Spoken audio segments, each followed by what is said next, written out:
Well, I got to put this again. It's not fun. It's not working. Our angle's not.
Good evening, ladies and gentlemen, and welcome to another broadcast of Harbor Hawks Baseball. Austin, DeCouta, and Lincoln Revill here with you. The site for tonight's action is Spillane Field in Wareham, Massachusetts, as the Harbor Hawks get ready for a rematch against the Gateman.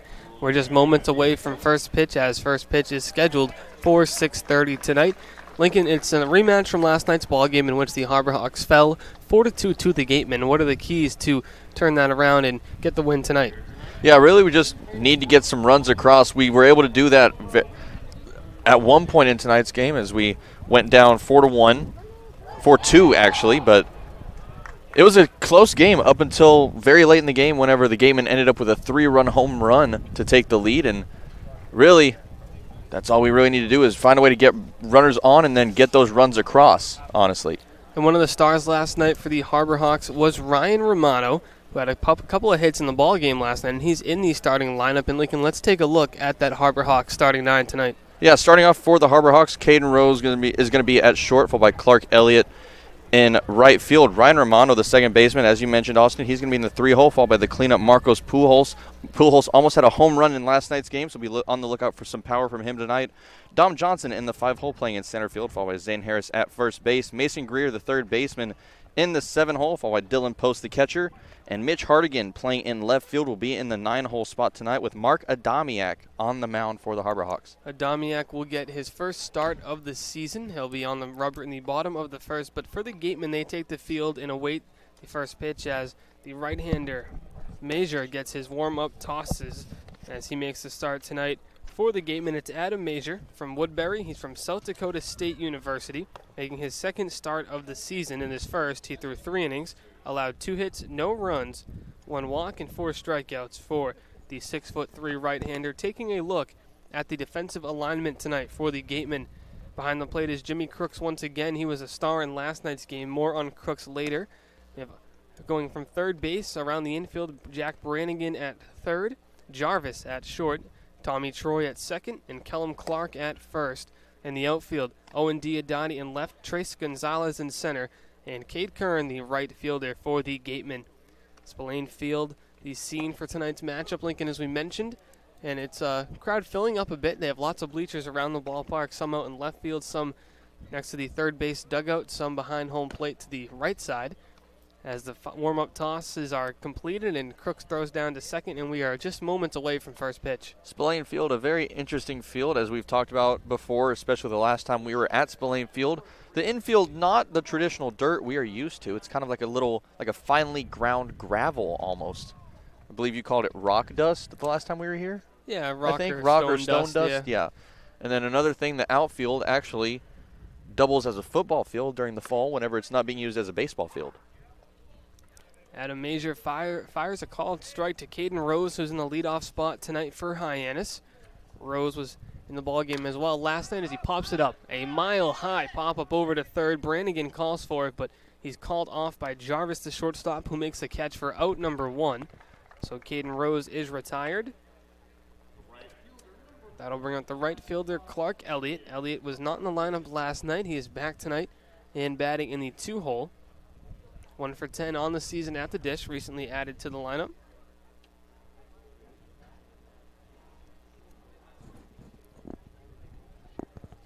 Elliott's been doing a good job out in the outfield recently. He's had a very reliable glove out in the outfield so far in his starts. Elliott, the left-handed hitter, throws right-handed. As he swings and hits that one well to right center field. Back on is Kern, a few steps in front of the wall, and he makes the catch for out number 2.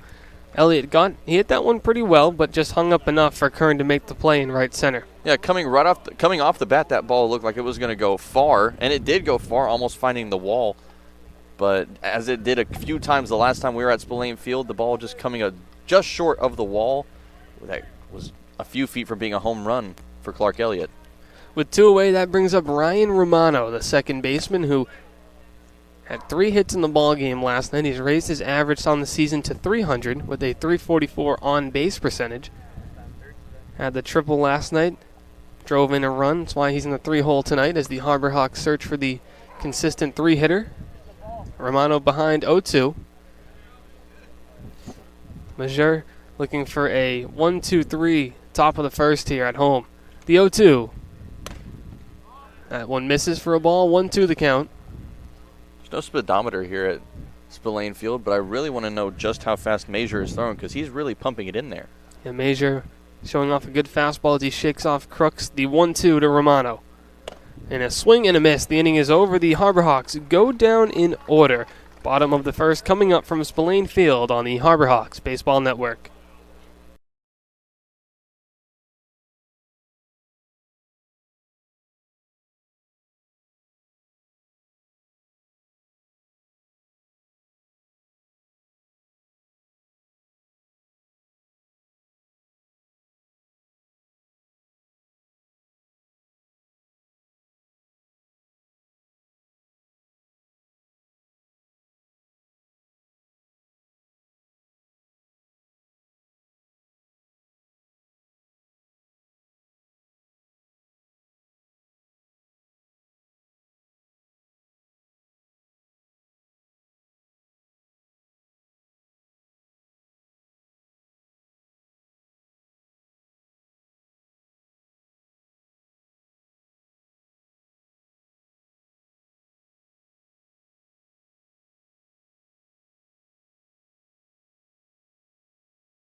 Hi, my name is Caden Rose. I'm an infielder for the Harbor Hawks, and you're listening to the Harbor Hawk Network. Back here for the bottom of the first inning from Spillane Field. Austin DeCouta, Lincoln Revill here with you as Marc finishes his warm-up tosses and gets ready to do battle with the Wareham Gateman, a lineup that put 4 runs across the plate last night in Hyannis. It'll be Tommy Troy leading it off tonight for the Gateman, followed by Trace Gonzalez and Yohandy Morales. Similar lineup from last night. Trace Gonzalez does move up, though, into the 2-hole. He was in the 9 spot last night. Troy led off last night, leads off here, and Morales in the 3-hole. Again, first pitch swung on, grounded to short. Caden Rose fields it. The throw on the run is picked by Zane Harris. 1 pitch, 1 out for Adamiak. Nice play by Rose, the shortstop. Yeah, an athletic play there from Rose. Made the throw across his body on the run, and a good dig from Harris over at first for out number 1. A good play overall. And Rose had played in center field last night again. Center field against Brewster. We've seen him at shortstop before this year. A little bit of shortstop, a little bit of center field, right field. He can do it all. Really great utility player. He's a solid player at all those positions, too. That'll bring up Trace Gonzalez. Gonzalez in center field tonight. Also spent last night in center field. He was 0 for 3 with a walk in the game last night at McKeon Park in Hyannis. Adamiak has made a couple of appearances for the Harbor Hawks on the season. Those have been in relief to this point. Gets his first start here as the Harbor Hawks replace some of the pitchers who left and look for a bullpen game tonight. Adamiak has appeared in 5 ball games, 5 1/3 innings pitched, 6 hits, 5 runs, 4 strikeouts, and 4 walks. So his 6th appearance, first start, the 2-0. Hit on the ground to second. Ryan Romano fields it, throw to first is in time. 2 up, 2 down as Adamiak has got the ground out working for him.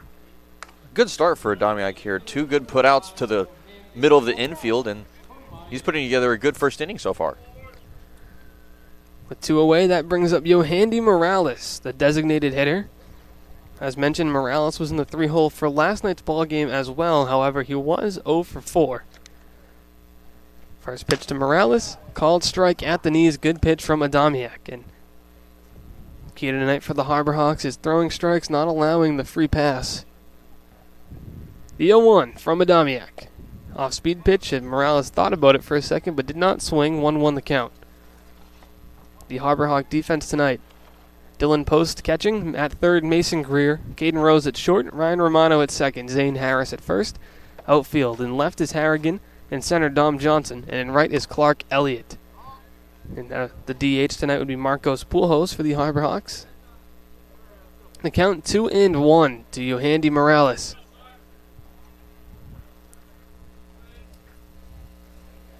Adamiak gets the signs from Post, the windup and the pitch. Big cut and no connection there as Morales is behind the fastball. 2-2 the count. The Harbor Hawks in their road blue jerseys with the orange lettering, the blue cap with the orange bill, and the white pants. The 2-2 in the dirt, blocked by Post. The count will move to 3-2. We'll see where Adamiak goes here with a full count. That one got Post pretty up on the chest, having to take a little bit of a breather, get himself back in position for that next pitch coming up. Dark clouds are starting to roll in here in Wareham, Massachusetts. Now Wareham just over the bridges and off Cape Cod. Just right next to the canal. The 3-2 from Adamiak. Just fouls it off, or no, he made no contact. He whiffed on it, but it's a drop third strike, so Morales is going to reach first base safely after the, I guess, drop third strike, but it was more of a, I guess, wild pitch. It was a little bit high. Tough pitch to catch if you're Dylan Post behind the plate. It's kind of a suspicious third strike, I might add. I don't know, from this angle, it kind of looked like it changed direction a little bit. From here, at least, I kind of thought it changed direction a bit. So the first 2 batters retired on groundouts. Morales reaches after the drop third strike. That brings up Owen Diodati. And he goes down to get an off-speed pitch, but can't connect. It's 0-1 to the left fielder from Alabama. Teammates with Caden Rose, the Harbor Hawks shortstop. From Niagara Falls, Ontario, though, from Canada. Not from the Niagara Falls, New York side. The accolades for Diodati, as that one's popped up out of play foul, are just a mile long. Freshman All-American, according to Collegiate Baseball News 2020. A first-team All-Canadian in the Canadian Baseball Network in 2020. SEC first-year academic honor roll in the 2019-20 year. Complete player on and off the field. He's behind in the count 0-2 to Adamiak. The tall right-hander comes set. Checks his runner at first, now fires home. Swing and a miss. The inning is over. Adamiak retires Diodati with a good fastball. Still scoreless after one, we head to the top of the second on the Harbor Hawks Baseball Network.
Marcos Pujols digging in to lead us off in the top of the second inning. Austin DeCouta and Lincoln Revill here with you, live from Wareham, Massachusetts, Spillane Field. The setting for today's game. Pujols says hello to the umpire and the catcher, Jimmy Crooks. As he swings at a first pitch, low and in the dirt. 0-1 the count to Pujols. He had a solid ball game last night. As he recorded a double and scored a run. Nearly had a solo home run, missed it by a matter of feet. The 0-1 to Pujols, and it's a fastball that he can't catch up with. 0-2. Good swing, though, by Pujols. Been swinging the bat well as of late. One of the hottest hitters on the team. He has. We've seen some power from him. It's just a matter of putting that power to use. We've seen a lot of long foul balls from him, just on the wrong side of the pole. That one is lined into the bleachers, almost catching a fan, but luckily they lean out of trouble. 0-2 the count. Pujols, the team leader in homers and RBI. 2 homers. 7 RBI on the season. The lefty from the Dominican Republic is idol, of course. Who else but David Ortiz? The 0-2. And a fastball or off the outside part of the plate as he goes down on strikes. Pujols retired for out number 1, which will bring up Dom Johnson, who gets the start tonight in center field. Johnson originally from Oklahoma State, but transferred to Kansas State. Now, if you remember, Dom Johnson actually had that amazing catch in last night's game back in the first inning, I believe, that he leaped against the wall and robbed a home run. What would have been a 2-run home run. So that was in the second inning, actually. A ball hit by Kellum Clark, I believe. It was, yes, yeah. The ball was really hit well, but Johnson leaping above the 8-foot fence or so. I don't know how tall it is exactly. I'd say 8 feet's an accurate estimation. Yeah, it's really tall. That's all I know. Really tall. Johnson behind 0-2 to Adam Meyers. If you missed that highlight from last night's game, you can go on the Harbor Hawk Twitter and catch that. Meyers gets the sign from Crooks. He fires home with a fastball that misses up in the zone. 1-2 the count. The Gateman in their home white on white with the maroon lettering. Gateman across the chest. Black caps with the white W on them. As an off-speed pitch gets Johnson swinging, so back-to-back punch-outs, actually 3 in a row dating back to the top of the first for Meyers. Yeah, Meyers really taking care of business. Retired 5 straight so far, the first 5 batters he's faced in today's game. Here comes Zane Harris. Gets the start at first base tonight, the left-handed hitter from Wright State. Comes from Ontario, Ohio. Has a homer on the season, as well as 3 doubles. Has a real good swing from that right side. A called strike on the outside part of the plate.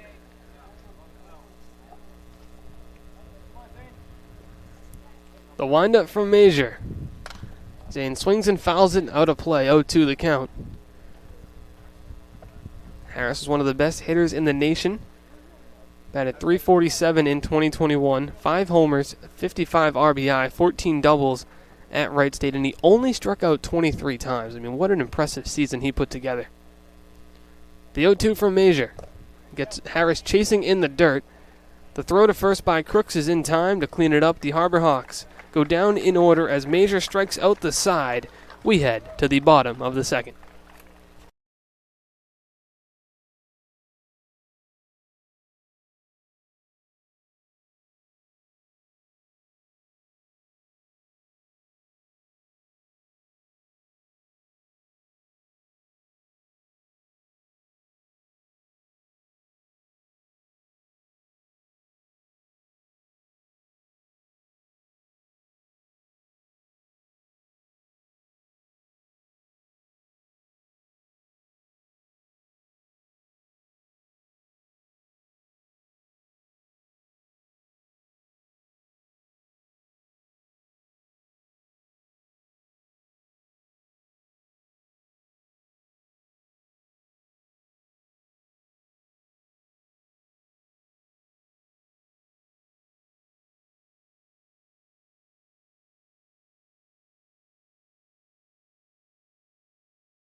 Back here for the bottom of the second inning from Spillane Field. Austin DeCouta and Lincoln Revill here with you in the cage, a.k.a. broadcast booth here at Spillane.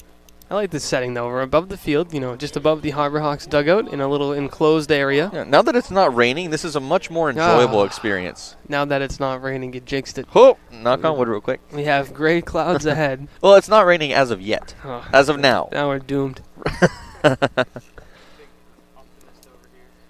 Kellum Clark will lead us off, and he does so with a fly ball to center field. Dom Johnson settles under it, makes the catch. 1 pitch, 1 out to start the bottom of the second. Adamiak has been impressive in his first start of the season tonight. Made 5 previous appearances out of the bullpen. Acting as the opener tonight for the Harbor Hawks. Very effective so far to this point as he's retired 4 of the 5. The only one he let on base was off of a drop third strike, so he almost ended the first inning of batter early, but has yet to give up an official runner on base aside from a drop third strike. With 1 away, that brings up Cade Kern, the right fielder from Ohio State. Kern batting .167 on the year, 2 homer, 11 RBI. That's second on the team on the active roster. Kern with a 1-1 count from Adamiak. You saw Kern in right field as well in last night's ballgame, a 1-for-4 effort with a single and a run scored. The 1-1 misses low for a ball, 2-1 the count. Crowd filling up a bit here in Wareham. See the Gateman take on the Harbor Hawks. A little bit of a longer drive today for Hyannis than some of the other areas of the Cape that they go to, as this drive was over the bridge probably about, 35 minutes? I'd say about 45. 35, yeah. 45, all right. Not too Depending bad. depending on how fast you go. I heard the bus was very warm today from a couple of the guys. Ooh. The 3-1. Swing and a miss. Nice pitch there from Adamiak as the count has now run full at 3-2. Just got him over the top of that one. You know, I have to say, there aren't many feelings worse than a hot bus. Just like if the AC's broken on a bus, it really makes for a long ride, The 3-2. Cut on and miss. A fastball at the letters, and he gets Kearns swinging for out number 2. What a pitch from Adamiak.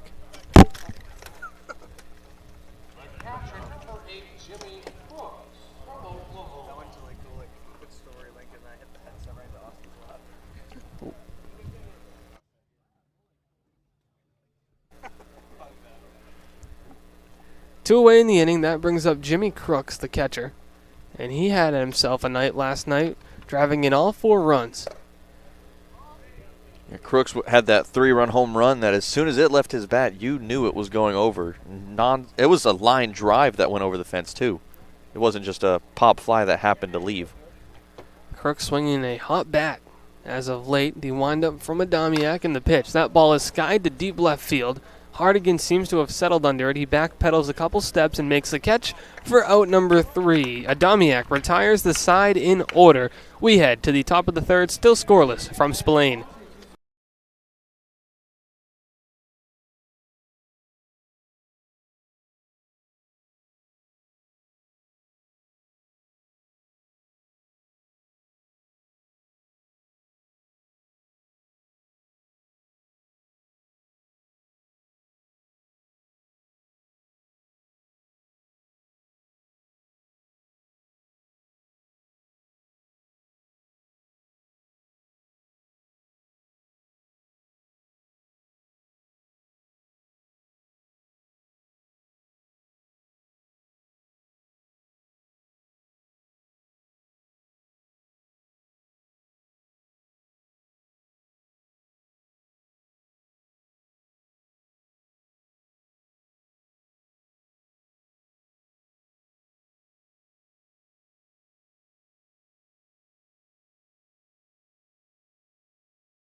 Back here for the top of the third inning before the Harbor Hawks come to the plate, a word from our sponsor, Curry College.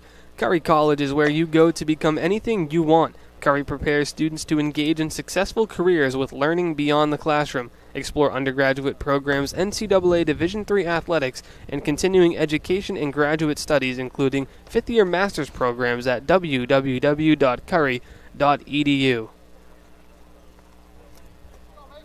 Very nice first read. Thank you. Good first read. Mason Greer set to lead us off here in the top of the third. It'll be Greer, Post, Hardigan, 7, 8, 9, due up for Hyannis. As Greer lines the first pitch he sees into right field for a leadoff single. Great piece of hitting by Greer jumping on the first pitch, and the Hawks have their first base runner of the night. We've seen a lot of aggression on those first pitches from the Harbor Hawk batters, and another example of that coming in handy for the Harbor Hawks as Greer sent one way over the head of Troy on a bullet that ended up with the first base hit of the game. That'll bring up the catcher, Dylan Post. He's had a solid season, hitting .267, a double RBI as well on his stat line. Greer gets his lead from first. The pitch for Meyers is on the outside corner, called strike. 0-1.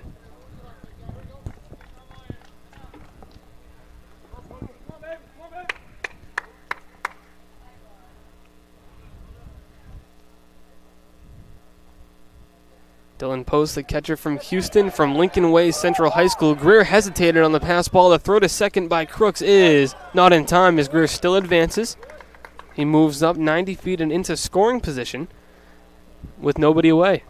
Greer got very lucky on that one that wasn't closer to him on the catch, as he switched directions a couple of times trying to steal second base, and almost was too late on that throw from Crooks. Greer in scoring position for Dylan Post. The count, I believe, is 1-1. The scoreboard says 2-0. The pitch to Post is popped up, drifting foul and out of play off towards the school behind the field. I guess the school that runs parallel to the field if you're on the third base line. And in the last game that we had at Wareham, there was a ball that went off of the high school that almost ended up bouncing in the cage with us. It does ricochet off the brick siding. Very hard windows, hard bricks. The 2-1, Post fouls it off himself. The count will move to, it says 2-2 on the score, but I still think it's 1-2. It is 1-2. Yeah, they have an extra ball up there. 1-2 the count to Post.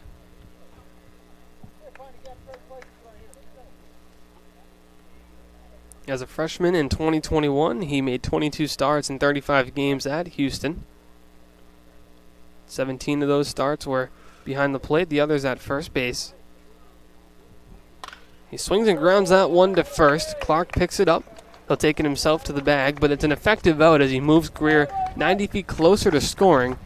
So Greer stands on third with one away. Yeah, Post did all you can ask him to do. You want him to advance the runner, especially with just one out now. And he did just that. A good play from him, especially getting it to the opposite field so that Greer could advance to third safely. A good play.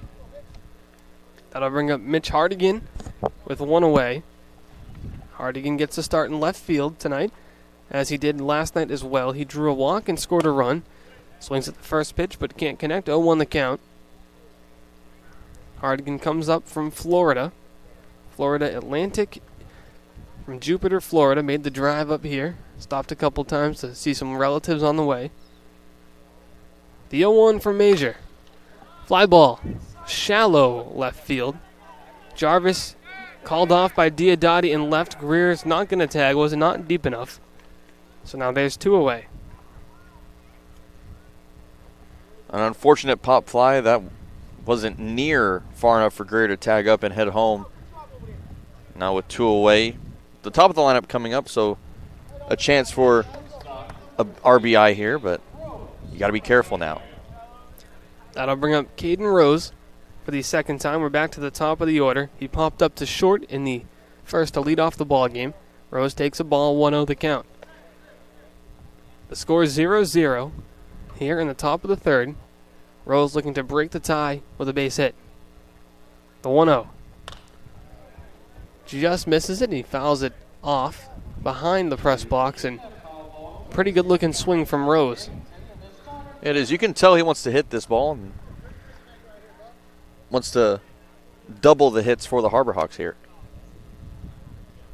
The 1-1 to Rose. Called strike. The count moves to 1-2. An effective breaking ball there from Meyers. A beautiful pitch. The count 1-2 with two away. Mason Greer on third base for Hyannis. The windup from Meyers. Line to left field. It's going to hang up, and Diodati will catch it. He hit that ball well, just right at somebody to end the inning. The Hawks get a hit, but they strand one. We head to the bottom of the third. We'll be back in a moment on the Harbor Hawks Baseball Network.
Hi, my name is Gary Calhoun. I'm the manager of the Hyannis Harbor Hawks, and you're listening to the Hyannis Harbor Hawks Radio Network.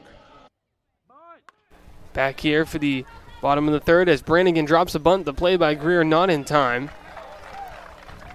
As Brannigan leads us off with an infield single on the bunt. Nice play there. I mean, good effort by Greer, but he was not expecting the bunt, and you wouldn't with it. Brannigan coming into that at bat, having a good season. He hit .295 at Notre Dame.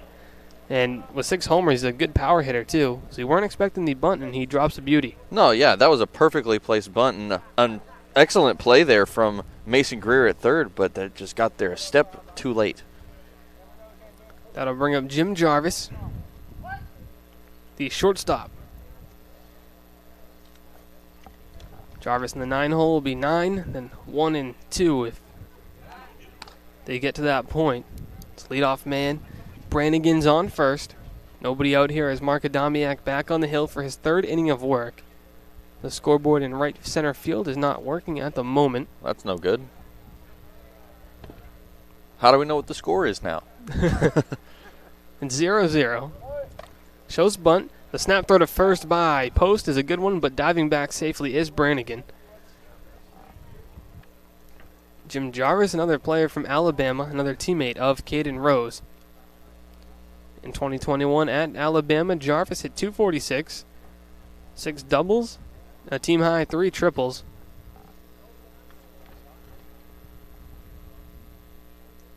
Jarvis was 0 for 4 with 3 punch-outs last night against the Harbor Hawks. He takes a called strike as there's a computer code on the scoreboard as it reboots, it looks like. Someone's hacking it. Let's hope not. Adamiak comes set. Long pause, snap throw, pickoff move to first is not in time. Diving back safely once again is Brannigan.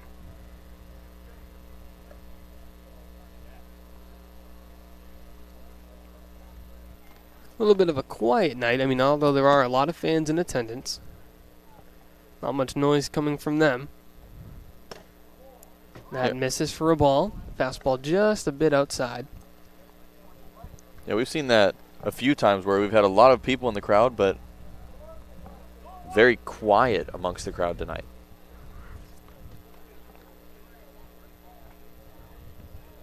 Adamiak yet to allow a base runner. He did have somebody reach on a drop there at strike. That misses for a ball. Not sure if the scoreboard will be back up. It does seem to have rebooted itself a bit.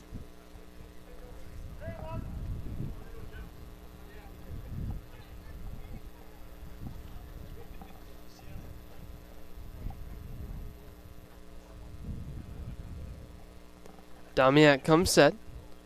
Another pickoff move. Almost had him leading. I think he might have gotten the tag on there. It was an extremely close play. Brannigan barely getting his hand in time.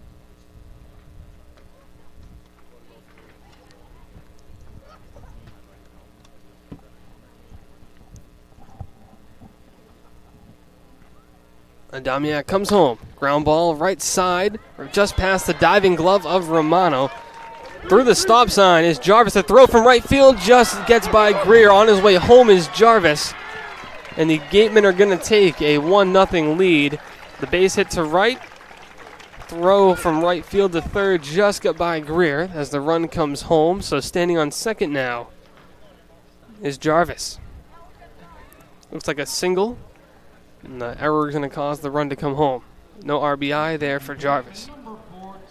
It was a good throw coming from Elliott out in right field. The bounce just got over the glove of Mason Greer.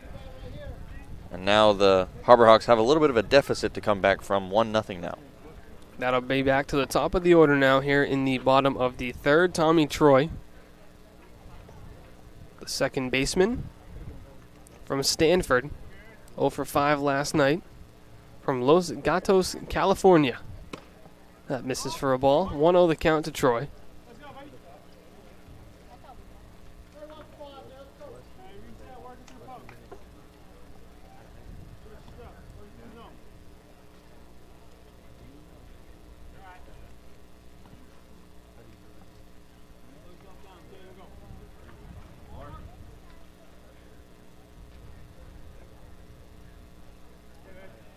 Troy bats from the right side. The runner Jarvis gets his lead from second. Adamiak comes home, pitch in the dirt.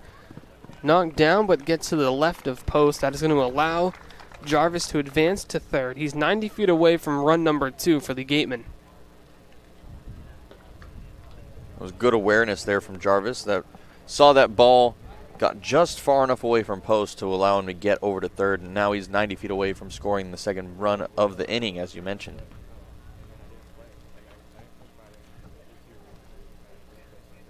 Damiak comes set, the 2-0 to Troy. Check swing.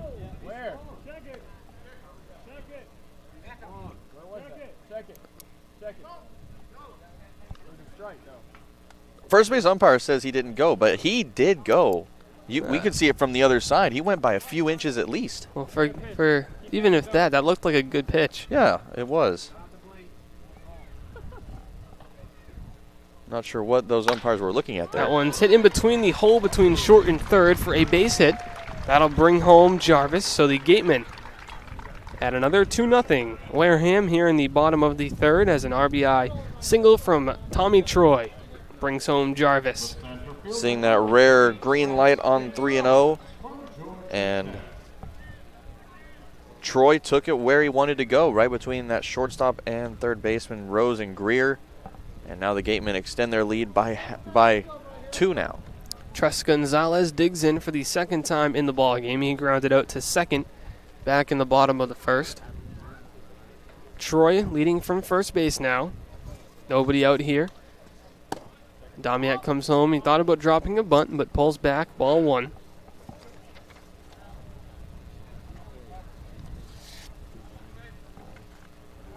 Gonzalez on the season is 3 for 4 in stolen base attempts, so you have to watch his speed at the dish, but you also have to watch Troy's speed at first, as he is 4 for 6 as he goes. Throw from second is into center field as Troy advances to second on a stolen base. He would have been in anyways. 5th stolen base on the season for Tommy Troy. And as mentioned, good speed at the plate. The center fielder Gonzalez, a couple stolen bases for him, but he runs really well out of the box. As there is action in the Harbor Hawks bullpen as a right-hander begins to get loose.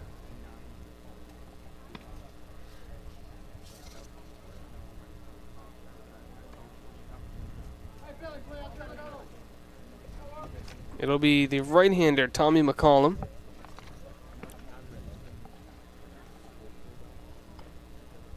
The throw on a second from post, it was a strong throw, a very healthy-looking throw from him, but it was just sailed way over the head of Rose out at short. Troy would have been safe either way, I think. He would have, yeah, probably, but it was still a very strong throw. Could have made it a close play. Dark clouds have moved in over Spillane Field. Adamiak comes set. The 2-0. Fouled back, straight off the cage behind home plate.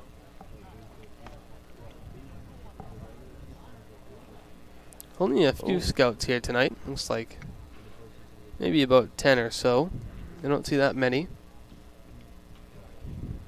Yeah, not as many as the first time we were here for sure.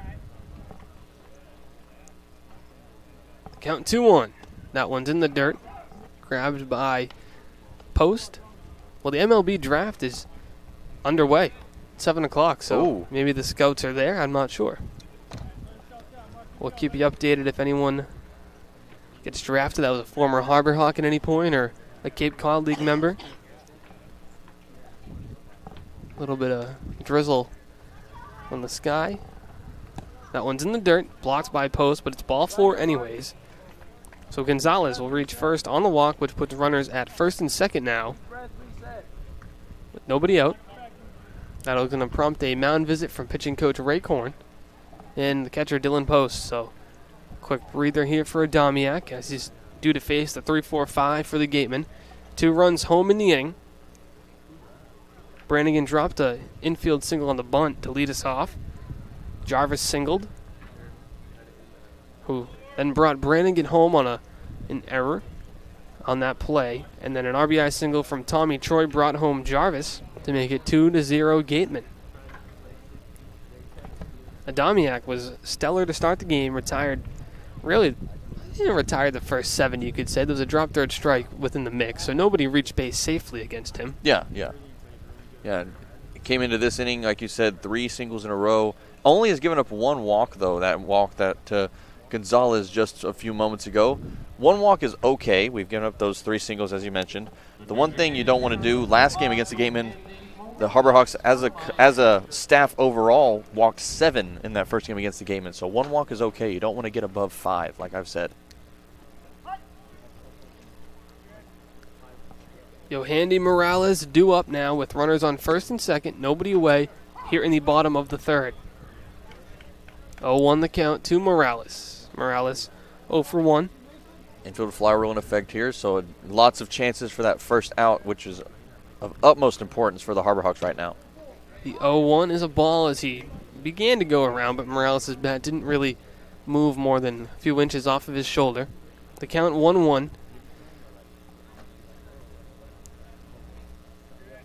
Morales from Miami, the U.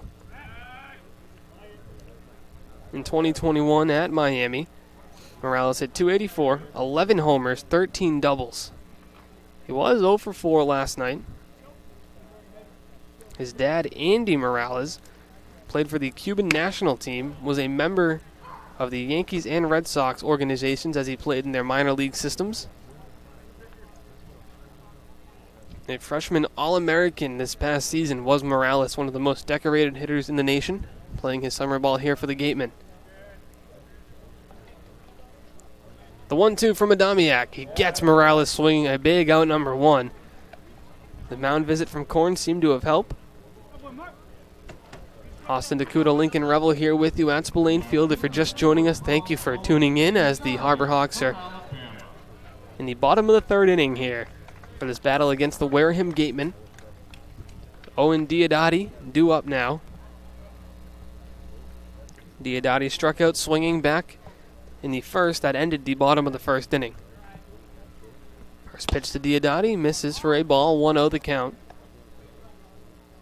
After that strikeout from Morales a couple of moments ago, infield, the whole defense for the Harbor Hawks can take a little breather. You have a chance for a double play to end this inning without allowing any more runs or hits. The 1-0 runners go, swing and a miss. The throw to third is just offline. As sliding in safely are both runners. That's Troy, who advances to third on the stolen base. Gonzalez, who advances to second on the stolen base. Double steal there by the Gateman. Not a bad throw at all from Post. It was just on the wrong side of the bag. Yeah, very strong throw from Post. He has a really good arm behind the dish there, but like you said, just on the wrong side of the bag. Needs to find that right place. 1-1 with 1 away. Ground ball foul as Diodati fights off a tough pitch. The count moves to 1-2. Now ending this inning does get a little bit tougher as now with runners in scoring position, you don't have a chance for that traditional double play, but strikeout here would take care of that problem.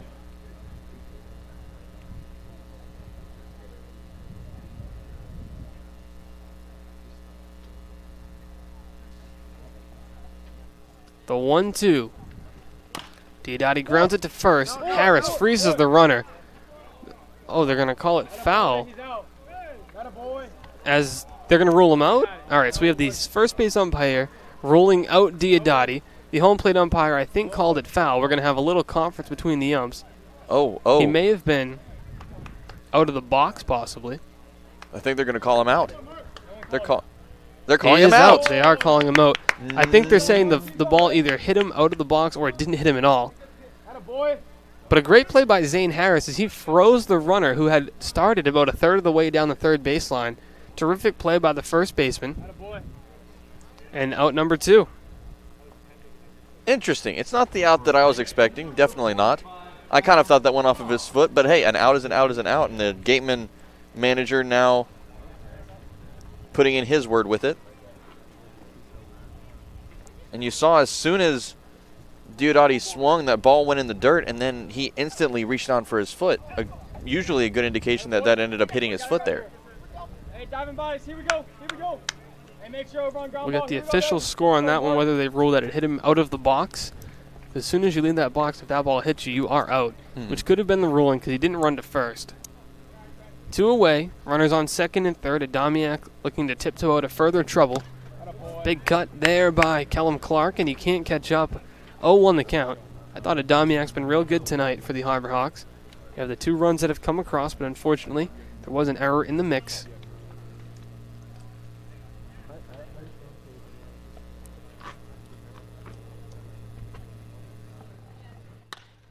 That one is lined to first base on the hop.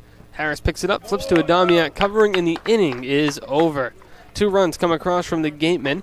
Top of the 4th, just around the corner, but before we get there, we're going to toss it over to our sideline reporter, Taylor Farmer, who has more on Marc Adamiak. Thank you, Austin. Yeah, just talking about Adamiak, he's had a good start tonight in these 3 innings of work. A 6'4", 200-pound right-handed pitcher from Kansas. He plays at Arkansas. He has an aggressive delivery, a long and lean frame, quick arm speed, and he's just loose over the top release. He showed good command of his fastball and changeup, so a good start for him here tonight. Thank you very much, Taylor. We get to the top of the 4th here from Spillane Field. We'll be back in a moment on the Harbor Hawks Baseball Network.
Hi, my name's Caden Rose. I'm an infielder for the Harbor Hawks, and you're listening to the Harbor Hawk Network.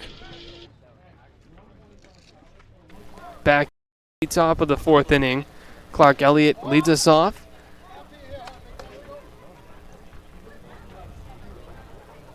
Elliott, Romano, pool host due up for Hyannis as it's 2-3-4. He can't connect on that one as Meyers is having a good outing tonight. 3 innings of work so far. 1 hit allowed, no walks, runs, 4 strikeouts. The 1-1. Called strike 1-2. Elliott behind the count. Fingers crossed that the rain just passes over Spillane Field here. The count 1-2. Elliott had a pretty good season at the University of Michigan, batting .270 for the 2021 season.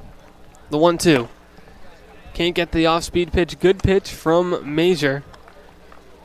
And there's 1 away as Elliott goes down swinging. And Meyers continues to be dominant. He gave up that single to Mason Greer back in the last inning, but other than that, he's been really good off the mound. It's going to bring up Ryan Romano from Florida State.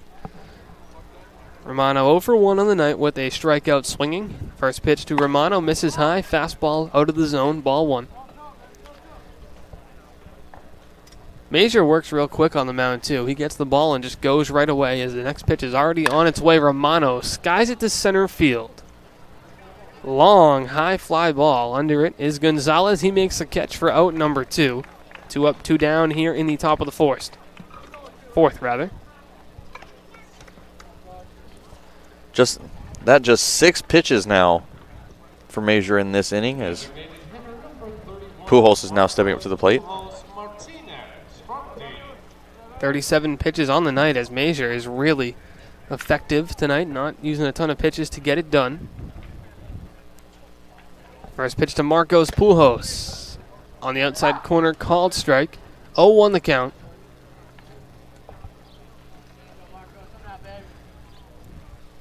The Harbor Hawks are 2 runs down now in the top of the 4th. 1 swing can bring us back into this game, though. And Meyers with 31 strikes in just 6 balls. He is just firing strikes tonight. He's ahead on Pujols 0-2, the windup and the pitch. That misses. Ball 1 in the at-bat, 1-2 the count.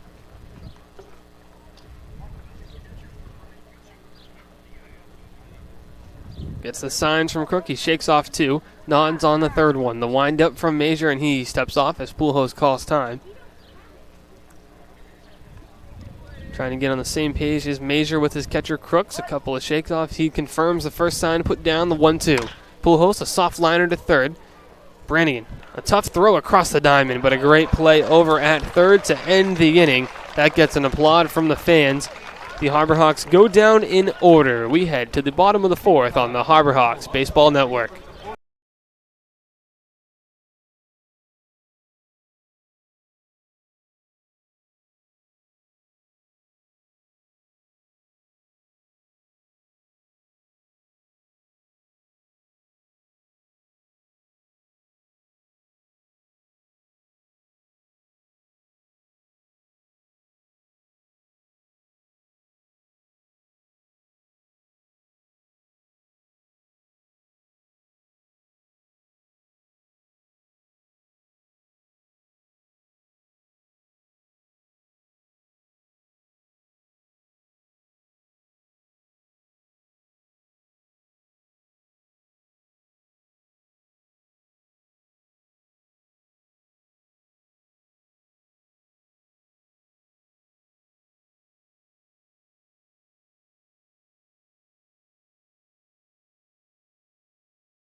I'm Hunter Furtado, number 5, left-hand pitcher from Wake Forest.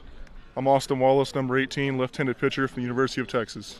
And you're listening to the HarborHawks Baseball Network. Back here for the bottom of the 4th inning, Marc Adamiak still on the hill as he enters his 4th inning of work tonight for Hyannis, and he's been good so far tonight for the HarborHawks. 3 innings pitched for Adamiak, 3 hits, 2 runs. Those are both unearned, 1 walk and 4 strikeouts. Austin DeCouta and Lincoln Revill here with you from Spillane Field in Wareham. As the Gatemen come back to the plate, it's 6, 7, 8 due up here for the Gatemen, if I'm not mistaken. As it's Cade Kern from Ohio State. Get ready to dig in here. He's 0 for 1 with the strikeout. Yeah, like you said, a good outing so far for Adamiak. Just 3 hits given up, 1 walk among those 3 hits. And really, if that throw from Elliott in the last inning had been caught on the dig by Greer instead of just it went over his glove there, if he would have ended up making that grab, that play would have been in time, saving one of those runs. I can't say for that second run from Jarvis if it would have been in time, but at most we'd have a 1-0 game right now instead of 2. And Adamiak is ahead of the leadoff man, Kern. 0-2 already. The MLB draft underway. And the first pick and the first 2 picks, I believe, are in. As that one's grounded to third. It takes a bad hop on Greer, and he'll reach base. That should be a hit. There is absolutely nothing Mason Greer could have done on that play. That just took an awful hop. Yeah. And went over him. That was in the grass the whole way up until it came to that one spot, and then it just bounded up and off the tip of Greer's glove. That should be a hit. And the number 1 pick of the draft was Henry Davis, a catcher from Louisville. And Davis also was a catcher for the Bourne Braves of the Cape Cod Baseball League. So this is the 4th consecutive year that a Cape Leaguer was the first overall pick. So if that doesn't tell you the quality of the athletes in this league, I don't know what will. I mean, that is just one of the most impressive stats you'll hear. 4 straight number 1 overall picks in the MLB draft, all played in the Cape League. Casey Mize, one of them, the star for the Tigers.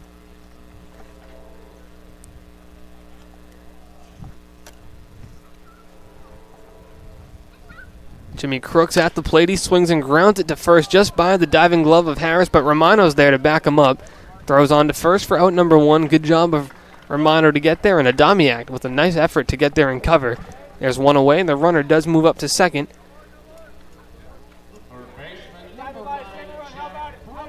Yeah, Adamiak showing off really his his awareness on the mound there. He saw Harris dive for that one, couldn't get to it. No one was covering first. So Adamiak says, hang on, I'll do it myself. And he just heads on over there and gets the first out himself. And that play to start the inning, the ground ball by Kern to third, was officially ruled a single, as it should. Good. Yeah, it should have been.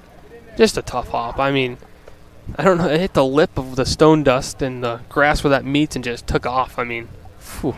Yeah, you gotta feel for Greer. That would have been a good play from him for that one, but instead it just takes as bad a hop as you can get. Kern in scoring position. The 0-1. Called strike to Brannigan. Brannigan dropped an infield single for a bunt for an infield single. In his first at-bat, that was last inning in the bottom of the third, he would come around to score. Runner in scoring position, 0-2 the count as Adamiak continues to work quickly and stay in the zone. 4 punch-outs on the night for Adamiak, looking to make it 5. The wind-up and the pitch. Got him. Cut on and miss on the fastball. Great pitch by Adamiak, and there are 2 away. A good way to get revenge on the guy that scored that first run of the game for the Gateman. A good strikeout from Adamiak there. That brings up the shortstop, the 9-hitter Jarvis from Alabama. 1 for 1 with a single and a run scored on the night. Kern gets his lead from second base. 2 away here in the inning. Adamiak fires home. That one's popped foul off towards the school. We'll see where this one comes down.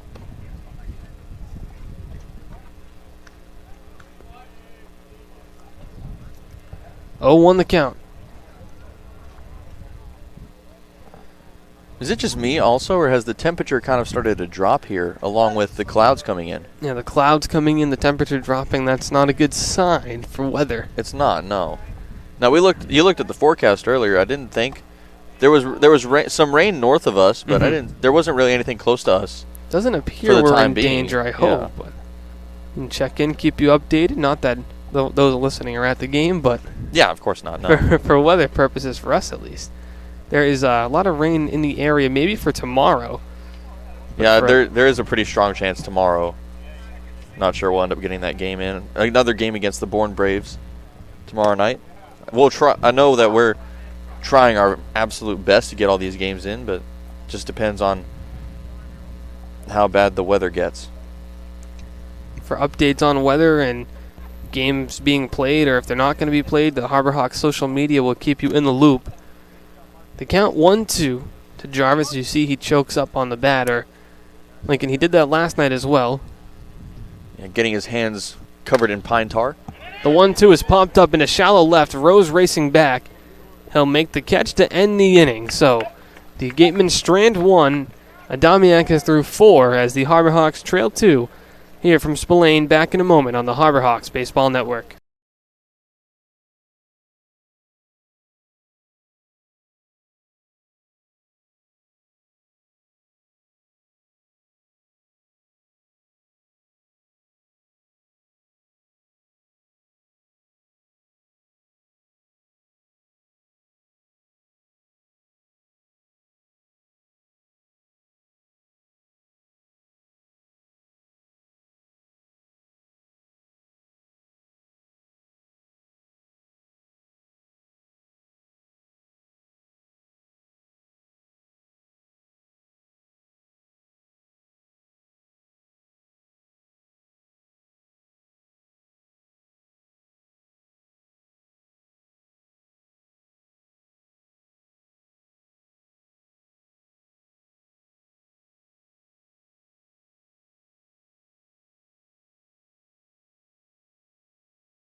Hi, my name is Marc. I'm the first baseman for the Harbor Hawks. You're listening to the Harbor Hawks Baseball Network. Top of the 5th inning, ready to begin here from Spillane Field. Austin DeCouta and Lincoln Revill here with you for the rest of this ball game in the broadcast booth, as always, Lincoln.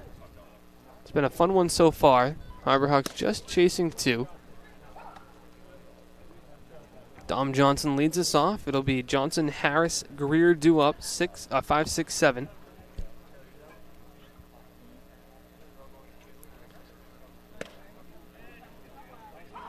Called strike 0-2.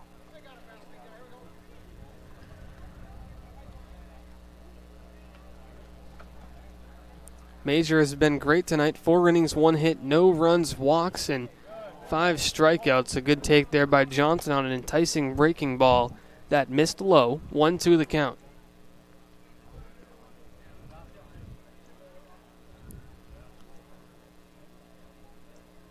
The 1-2.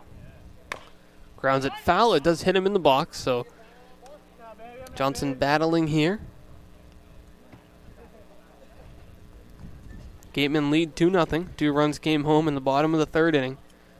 We're in the top of the 5th now. 6:30 first pitch tonight, a little later than normal. A couple more draft picks have come in, as number 2 was Jack Leiter to the Texas Rangers. Lincoln, you're thrilled for that one. I am. I don't think he's...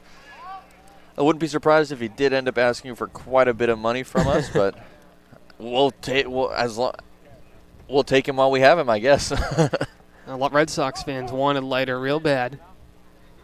The count is 2-2 to Dom Johnson. I will say the one thing that the Rangers need right now, if I had to pick one thing, it would be pitching. So Johnson goes down swinging for out number 1, and pitching is what really can win you games a lot of the times, Lincoln. Because so you can hit, have those 2 home run games for hitters, but if your pitching is giving up 6 runs a game, doesn't matter how many you score some nights. So if you can have an ace or even a solid number 2, number 3. That you can turn the ball over to every 5th day, can go a long way into your ball club being successful. St. Harris digs in. He takes a ball 1-0. Leiter and Kumar Rocket, the 2 studs of this draft pitching-wise. Rocket will go a little later, it seems. After not as an ideal second half of the season, Harris grounds that one to 3rd. Taken on by Clark. He steps on the bag himself for out number 2. 3 unassisted over there, and there are 2 away for Hyannis. Well, Meyers has now thrown a double-digit number of balls. Just now at 10 balls, 39 strikes. Wow, I mean, that is incredible. And he's given up 1 hit to Greer. Other than that, 80% strikes tonight. Here's Greer. He does have the lone hit tonight for the Harborhawks. It was a single, and it was a rocket at that. He was really on the fastball. The count 1-0 to Greer. The windup and the pitch from Meyers. Called strike. Finds the zone. 1-1. Saw some power from Greer and BP today. He sent one screaming over that right field fence earlier. That one's lined to right as well, and Mason Greer is 2 for 2. A 2-hit effort so far tonight for Greer with a pair of singles. He's swinging the bat a lot better this week, Lincoln, and he's really impressing a lot of people with those swings. He is, and he's, like you said, he's really been improving, especially over the past week. He had some struggles at the plate over the past couple of weeks, but he's really started to come alive in the recent games, and he's starting to put some stuff together for the team. And with 2 away, that's all you can ask for, just someone to get on base and keep the inning going now for Post.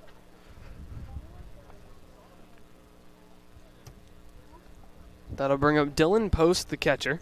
0 for 1 with a ground out to first. First pitch swinging, he foul tips it. It's hung on to by the catcher Crooks. 0-1 the count.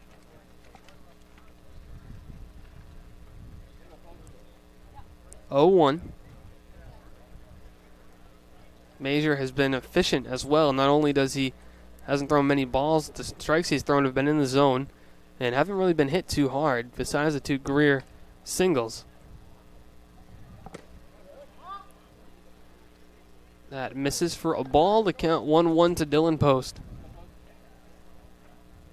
I had to do a double take for Meyers' shoes off the top. Off the first glance, it kind of looks like he's pitching in Vans and like sneakers almost. Yeah. But I see now they're some Adidas cleats actually. Pickoff move to first. Greer's back in standing. The count 1-1 to Dylan Post. Meyers at 55. Pitches thrown now just in the 5th inning. Total, he has been great all game long. And he's on pace. I mean, if his pitch count was, say they let him go 100, I mean, the MLB level, that's what you're shooting for. I mean, he would be able to do a complete game at this rate. He's been effective. The count 1-2 to Dylan Post.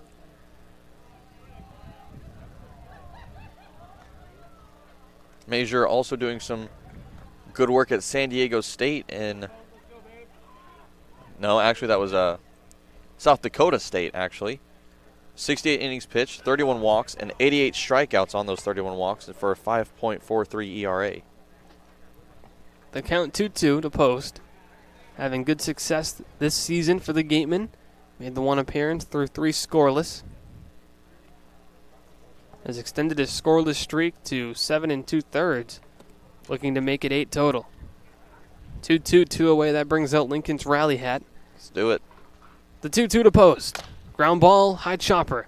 Brannigan gets it at third. He'll throw to first across the diamond. It is in time. The inning is over. Good play by Brannigan. The Harbor Hawks strand 1. We head to the bottom of the 5th on the Harbor Hawks Baseball Network.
Hits that ball well to right field. It is Adios, high, amigo. It is far, and it is gone. Holy cow. Zane Harris crushed that one. A long drive towards right center field, and it's gone in the trees. Hit from Braithwaite. Swung on and missed, and the ball game is over. The Harbor Hawks have defeated the Katuitt Kettleers. That one is a good long drive towards left field, and gone! You're listening to the Harbor Hawks Baseball Network. Top of the order due up here for the Gateman. To start the bottom of the 5th, it's Troy Gonzalez Morales due up. As new pitcher on the hill for the Harbor Hawks, that's the right-hander, Tommy McCollum. McCollum comes from Wingate University. Been solid this season in 4 games, 4 appearances. He has a 6.1 innings pitched total, 4 hits, 2 runs, 2 walks, and 10 strikeouts for McCollum. 2.84 ERA as McCollum looks to pick up where Marc Adamiak left off. Adamiak was brilliant tonight for Hyannis. Yeah, Adamiak throwing 4 full innings, allowing 4 hits, 2 runs. Neither of those runs were earned, though. He walked 1 and then struck out a total of 4 tonight. They changed one of the runs to earned. Oh. Unfortunately for Adamiak. Just announced on the point streak. The count 2-1 to the leadoff man, Tommy Troy, who's 1 for 2 with an RBI single. He also stole 2 bases, all back in the third. 3-1 now as McCollum in danger of walking the leadoff man here in the bottom of the 5th. Takes one pitch to get back into this at-bat. That's what he's looking for right here, just to get back. The 3-1. Called strike, and he's back in the zone. 3-2 the count. Right down the pipe. Perfect pitch. I don't think Post had to move his glove at all. He just stuck it right there. The 3-2. Ball 4, so a leadoff walk for Troy. And as mentioned, he stole 2 bases earlier in the ball game, so good speed now on first. Tres Gonzalez back up. He walked, also stole a base in the third as the Gateman ran a double steal, but the Harbor Hawks were able to stray into both Troy and Gonzalez in scoring position. McCollum getting ready to face the lefty Gonzalez as the double play is in order here. Nobody out. First pitch, called strike. Big secondary lead over at first by Troy. We'll have to keep an eye on him. Gonzalez, the left-handed hitter. Gonzalez, a grand total of 10 for 40 with a 250 average as of now. 2 RBIs on the season. McCollum comes set, fires home. That one's grounded to second. Romano flips onto short for 1. The throw to first is not in time. Fielder's choice gets 1. Good effort by the middle infield. They do get 1 out as Troy is eliminated. A good choice from Romano going to second, of course, for that attempted double play. Good job of at least getting the front runner. Still a runner on first, not the outcome that we would have liked, but that lead runner's gone, and the lead runner now back to where the other one was at first base. That brings up Yohandy Morales, the DH. 0 for 2, a pair of punch-outs on the line. That one is ripped into left center field for a base hit. Troy round second, heading for third. Morales is going to second. The throw from left is... Oh, he got him. He got him. In time. They get Morales trying to extend the single to a double. Great throw from Mitch Hardigan in left. Romano makes the tag at second base, and there are 2 away. The runner, Troy, does move up to third on the play. Magnificent throw from Hardigan out and left. And a good job from Rose catching that ball and then sprinting to second base to grab Morales before he could slide into second. So a single and then a 7-4 put out. Runner at third is Troy. That brings up Owen Diodati, 0 for 2 to this point.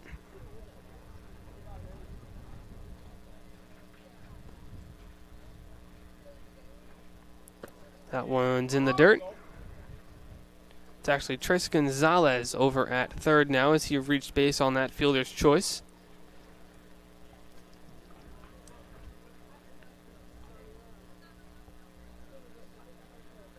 McCollum looking to work a scoreless bottom of the 5th in his first inning tonight. The 2-0. Cut on and missed. 2-1 the count.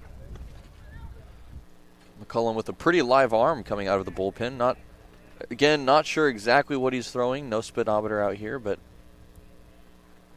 very good arm coming from him tonight.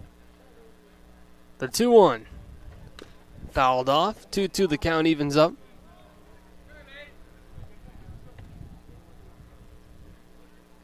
Lots and lots of 2s across the board.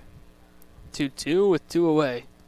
The hat doesn't work for our pitchers, just the hitters? No, just the hitters. It doesn't have the same effect.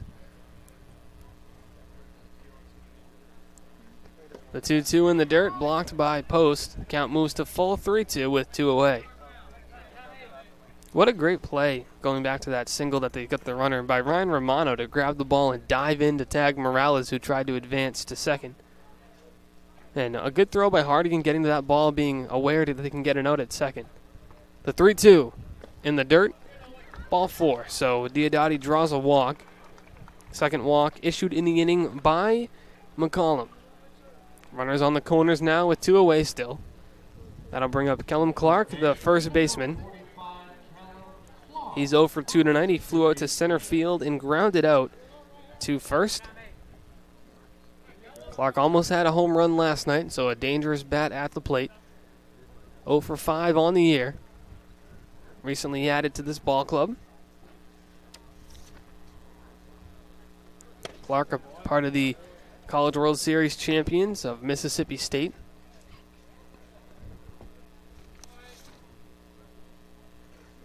Mississippi State also recently just won a women's basketball title, didn't they? 2019 or 2018, somewhere in there? Was it too familiar, but I'll take your word for it. I think. It was recent. I know that. The count is 0-2 to Kellum Clark. McCollum looking to strand the two Gatemen on base. One at first, one at third. It's Gonzalez getting a lead from third. Diodati at first. The 0-2. Just misses a bit low. 1-2 the count. A good spot trying to get that low fastball, just missing a little bit. A few hundred fans here in attendance as their Gatemen lead 2-0 over the Harbor Hawks. Austin DeCouta and Lincoln Revill here with you. Tommy McCollum on the hill looking to get the out. The 0-2. Fouled off. Ooh. So that ricochets off the building. That must be some bulletproof glass. That was a rocket coming off the bat, and it didn't even phase the window that it hit. I heard it hit, and I thought it was going to ricochet up here. I kind of flinched a bit. It's such a loud noise it made. Everyone's okay. The school's okay. You really got to keep your head on a swivel in the cage. There's no net to the back of us. It's the just 1-2. Three sides. The runner goes, soft grounder foul. That is the one, I guess, unfortunate thing about the cage. I mean, the one disadvantage of it is no netting on the back. There is a hole in the cage as well as on the right in front of us. We're in trouble if it finds that perfect spot. Have to. I don't know if it can get in here from the plate. The angle, I don't know if it would line up perfectly. That's that true. one's fouled off the foot of Clark. Have to kind of put some backspin on it. Yeah. I'm worried kind of for if it comes to this net. I'm right next to the net nearest the plate. So if it comes right at me, I'm afraid that I'll jump out of my chair trying to get out of the way of a ball that's not going to hit me. Might knock Taylor right off the cage platform here. I might. Sorry, Taylor, in advance if I do that. More than a sorry. The count 1-2 to Clark. McCollum fires. Misses the throw to second as the runner goes and post sailed it. A run's going to come home on the play. Romano was there to back it up, but the runner went from third, so Gonzalez will score on the throw down to second. And advancing is Diodati. I think with 2 outs in the inning, may let him have that bag without throwing down. Yeah, that's now the second ball of the night that post has sailed over the head of the person over second base. A good job there from Romano being able to keep that one from heading out to the outfield. The 2-2 grounded foul once more. Clark putting up a great battle here. And for Clark joining a couple weeks into the Cape Cod season, he now has to adjust from the metal to wood bats and get himself ready after a grueling season and a deep playoff run all the way to the championship. So he must be a little bit exhausted. Got a couple of days to refresh in between. Travel to the Cape. The 2-2 to Clark. Popped foul again. That hits the light pole and heads into the stands. What kind of bounce was that? And hit the light pole. Yeah, that was weird. And went over our heads. Went into the stands. Everyone seems to be okay. Didn't catch a fan on the hand. The count 2-2 with 2 away to Clark. Pitch in the dirt, gets through the legs of post. He can't find it. It's behind him. Diodati is going to advance to third on the pitch in the dirt. 3-2, 2 away. 3-0 Gateman. 2 runs came home in the bottom of the third. 1 comes home now in the bottom of the fifth. The 4th run of the game just 90 feet away at third base. This next pitch is important. You want to get that third out before. Big pitch here for Tommy McCollum. Steps off. He'll take a second and regroup. You really want to get that last out as soon as you can. Definitely don't want to let this inning go much longer. The 11th pitch of the at-bat. Swung on and missed. McCollum gets him to end the inning. The Gatemen add 1 more. It's 3-0. Harbor Hawks looking to fight back in the top of the 6 upcoming on the Harbor Hawks Baseball Network.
Hi, my name is Gary Calhoun. I'm the manager of the Hyannis Harbor Hawks, and you're listening to the Hyannis Harbor Hawks Radio Network. Sixth inning coming at you from Spillane Field in Wareham, Massachusetts. I'm going to turn it over to Lincoln Revill, my broadcast partner, who will take over the play-by-play duties from here on out. Lincoln, it's all yours. Thank you very much, Austin. As always, on your A game tonight, it seems. Fantastic job. I'll be the MC for the last 4 innings of play. As now due up for the Harbor Hawks. Mitch Hardigan is going to start us off. 9-1-2 on the way as this first pitch comes in. Finds the outside zone for strike 1. 0-1 now the count. Hardigan is 0 for 1. Had a fly out in the third. Flew out to left field. As that pitch comes in, misses for ball 1. On the mound now for the Gateman, that's Marc Johnson.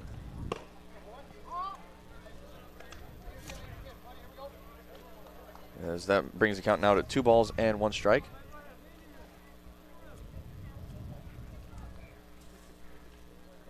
Hardigan batting 173 on the season, 1 RBI. He's 8 for 46 overall.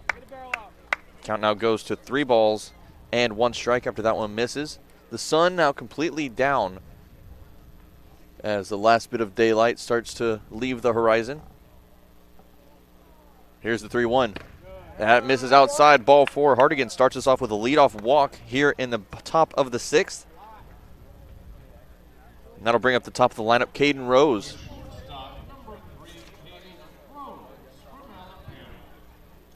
Rose stepping into the right-handed box. He's 0 for 2 on the night with a couple of flyouts, 1 over to third and 1 over to left. Johnson takes a little breath. Here's the first pitch. Finds the knees for strike 1. Comes across right at the knees.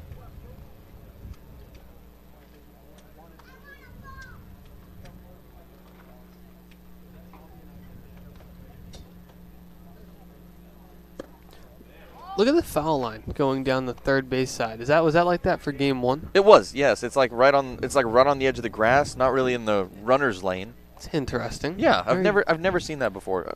Wareham has a lot of things that I've never seen at a baseball field before. Huh. That's bizarre. The 1-1 misses up high. 2 balls and 1 strike now the count. And you know, Austin, one thing I just realized, the field here, Spillane Field, fairly similar to a baseball field I used to play on actually back in high school, Frost High School, where the baseball field and the football field also combined. Very interesting field dimensions at that one. 2-1 up near the head of Rose. A little bit of a wake-up call there. If you were asleep, you definitely aren't now, as the count goes to 3-1. Johnson from Long Beach State has 1 appearance on the season, 1 inning pitched. Gave up 1 hit and walked 1 as well. Also had 1 strikeout. Lots of 1s for Johnson. Yeah, 3-1 the count. Got a strike in there. The 3-1 finds the lower part of the zone again for strike 2. That seems to be his go-to when he needs a strike, is at the knees so far. Seen that to Hardigan, now Rose trying to live at the bottom of the zone. Being able to hit the lower part of the zone consistently, it's really an art. Honestly, it's not a science, it's more of an art. Runner goes from first, breaking ball, misses down low, throw down to second, gets past, as that's going to bring Hardigan over to third. The throw in from center will not come in time. Runners now on the corners. And I'm not really sure. I get Crooks didn't know the count, as that ball missed low. It was ball 4, so Hardigan would have been heading to second anyway. Well, you come up throwing either way on that. That is true. Just in case it was called a strike, because you never know. So you want to try to get that runner. So it's not a stolen base for Hardigan, as he just advances to second on the walk, gets to third on the throw going into center field. That's going to prompt a mound visit. Make sure Crooks and Johnson are both okay. Runners now on the corners, nobody out, and Clark Elliott at the plate. Good chance here for the Harbor Hawks. You're down 3, and then tying run's already at the plate. Now Elliott, as we know, in his last appearance against the Orleans Firebirds, had that single, his first hit of the season. Looking for for that first RBI.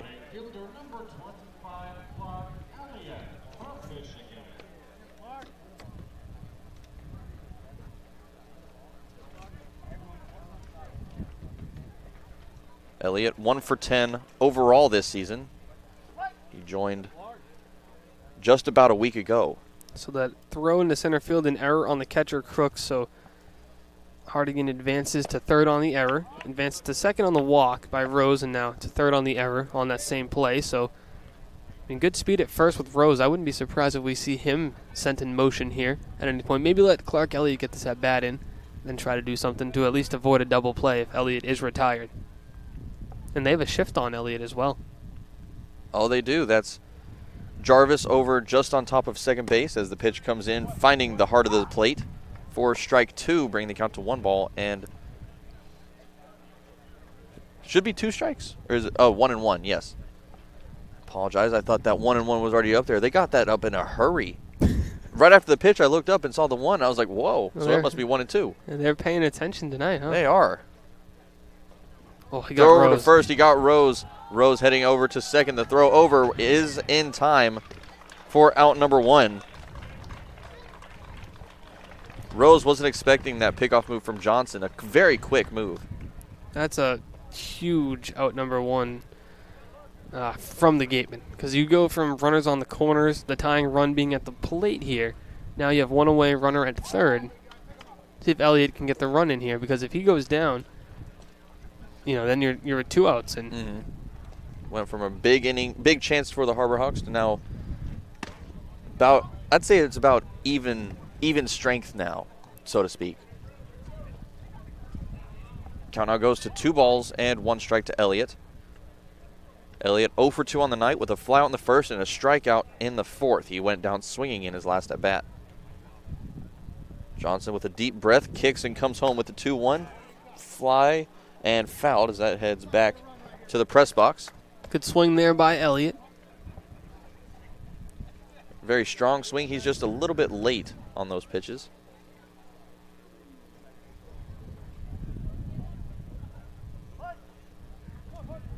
Two balls and 2 strikes now the count. Johnson, the right-hander, misses down low with the breaking ball. 3-2 now the count. Yeah, Johnson having some trouble finding the zone. Walked Hardigan, walked Rose. And now 3-2 to Clark Elliott. Johnson with just 4 strikes, now 10 balls in this outing. Has gotten to 3 balls in each of the batters that he's faced so far.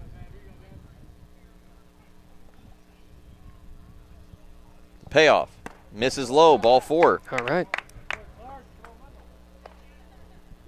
So runners back to the corners with 1 away now. That's tough because you think that would be bases loaded now. Yeah. If Rose does not get picked off, but at least we do have runners back on the corners, 1 out. Still a good chance for the Harbor Hawks. Romano swung a good bat yesterday. That's going to prompt another mound visit and a bullpen call for the Gateman as a new pitcher will come in. We'll find out who that is right after this. We're going to take a little bit of a break on the Harbor Hawks Baseball Network.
Back here, top of the 6th, as now Ryan Romano is up at the plate.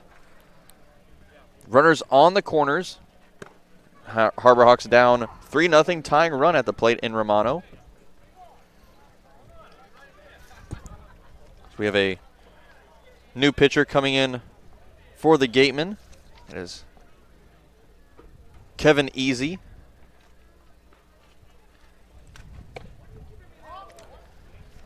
That 0-1 pitch misses outside, ball 1, 1-1 now the count.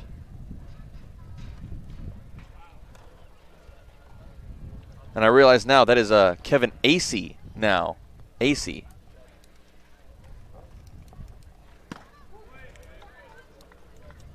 The 1-1, swing and a miss there from Romano, 1-2, now the count. Once again, runners on the corners, only one away here. Chance for the Harbor Hawks to do something big. Yeah, with runners in scoring position on third, that's hard to get. Runner on first over there. Not in scoring position yet is Elliott, but 2 runners on. This is the guy you want up. Romano had a good day yesterday with that RBI triple. Romano, runner goes over from first, throw down to second, is not in time. Romano, meanwhile, goes down with a strikeout. Well, Elliott steals a bag, so now you have runners on second and third for Pujols, and if it's not Romano, I'd like to have Pujols up here. Yeah. I mean, Pujols has been swinging the bat well. If he gets something on that, it's that inside part of the plate for him. Like a fastball in. Left-handed hitters love that fastball in. Especially not too far in because he'll jam you. Yeah, but especially Pujols. Both of his home runs and that one almost home run from last night, all fastballs on the inside. And Elliott with his first stolen base, now on second, is showing off the wheels there. First pitch, that breaking ball, called strike on the outside part of the plate as Pujols now faces an 0-1 count. He's 0-2, 0-4-2 on the night, a strikeout and a ground out to his name. AC comes set, the right-hander, glove at his stomach.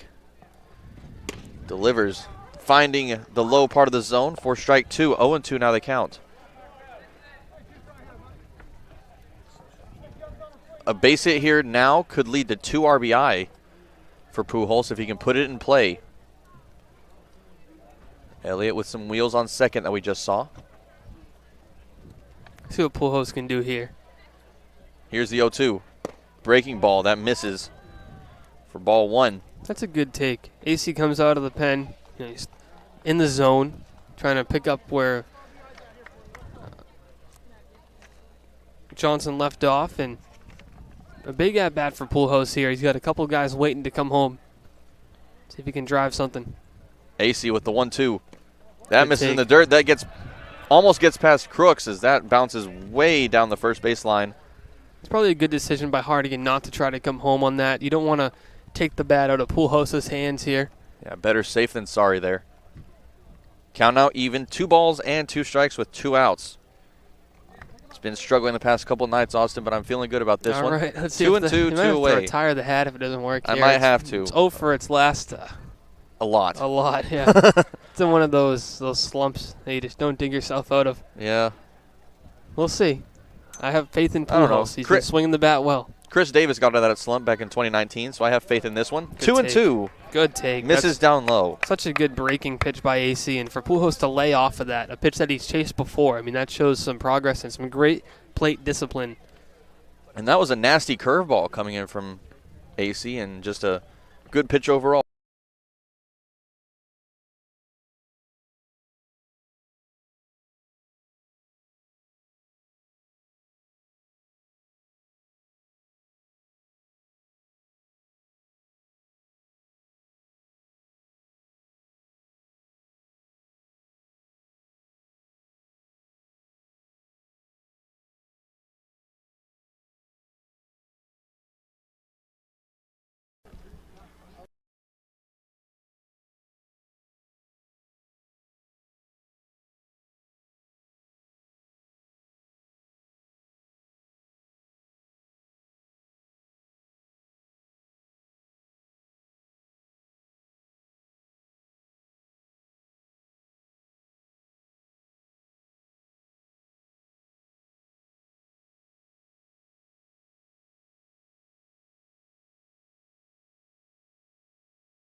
Bottom half of the sixth coming up, Harbor Hawks Baseball Network, Lincoln Revill alongside my good friend Austin DeCouta as the Gatemen get their next set of at-bats. Cade Kern starting us off, followed by Jimmy Crooks and Jack Brannigan. Brannigan in the hole had that magnificent play to end the top half of the sixth just a few moments ago. This count now evens out, 1 ball and 1 strike. Tommy McCullum back on the mound. Brannigan threw that ball from 8 feet in foul territory next to the third base bag and just, I mean, even further than that, and he just floated it across the infield. And not to mention he was across his body off balance. It's the perfect bunt laid down from Kern. Second time they've done that. The second time the Gatemen as a team have dropped a bunt single down the third baseline. Greer was playing back on Kern. The other one was by Brannigan, who's due up third this inning. Second infield single of the night for the Gatemen. Yeah, and that's a dangerous bunt, honestly, getting it that close to the foul line. As you mentioned earlier, that foul line on the edge of the grass, so if it touches the line, most likely it's going to roll foul. And there's no chance of it rolling back fair. That's true, Lincoln. I didn't think of that aspect of it.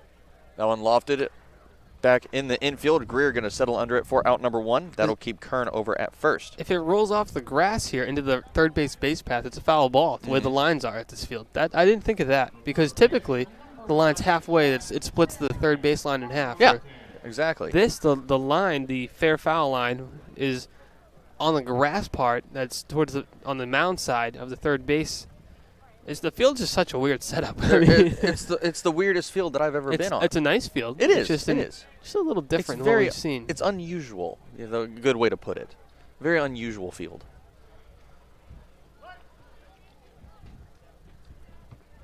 So 1 away now after that fly out from Crooks. Jack Brannigan now at the plate. 1 for 2 on the night as he lofts that one into shallow right field. That's going to drop for a base hit. That's going to be Elliott on the throw over to third. Play is not in time. Greer unable to put the tag on in time. And meanwhile, Brannigan now into second. Nobody was there to cover. And 2 runners now in scoring position for Jim Jarvis with 1 away here in the bottom of the 6th. That's just a tough play. So that one goes to right field off the handle. And Caden Rose comes in to try to cut it to go to third. He lets it go by to Greer. But Romano went for that ball, so nobody was covering second, which allows Brannigan to advance. So he's got himself a 2-hit night on an infield single and a ball off the handle into shallow right. So sometimes in baseball you can get jammed. You can get one off the handle and it'll still find some grass out there for a hit. And Brannigan once again showing off his awareness there, realizing nobody was covering second, and he basically had a free ride into scoring position.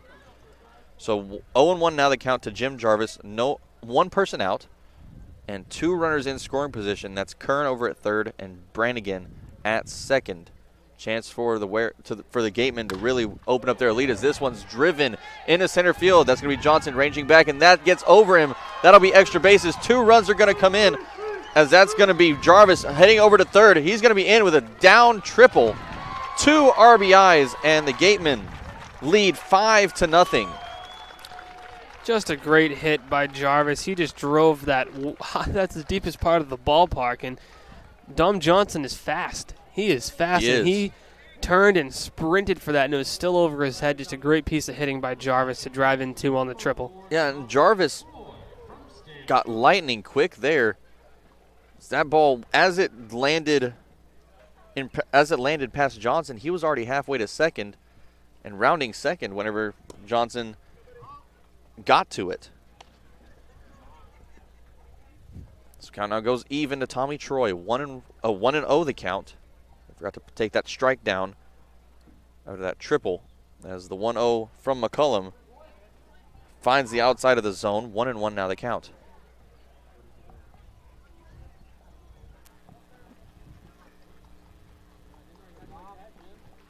Troy 1 for 2 on the night. Had a single in the third and a ground out before that. He lofts that one into shallow left field. That's going to drop for a base hit. Johnson's going to come up with that one as that's going to score another run, and the Gatemen now lead 6-0. And I think Johnson he may be walking on that left leg a little lightly there. He came in with what seemed to be kind of a limp on that on that short fly ball. Gateman 6 up here, 6-0, and they're just starting to swing the bat really well off McCollum. Runner goes over from first. Throw down to second is not in time. Troy slides around the tag, and yet another runner in scoring position for the Gatemen, still only 1 away.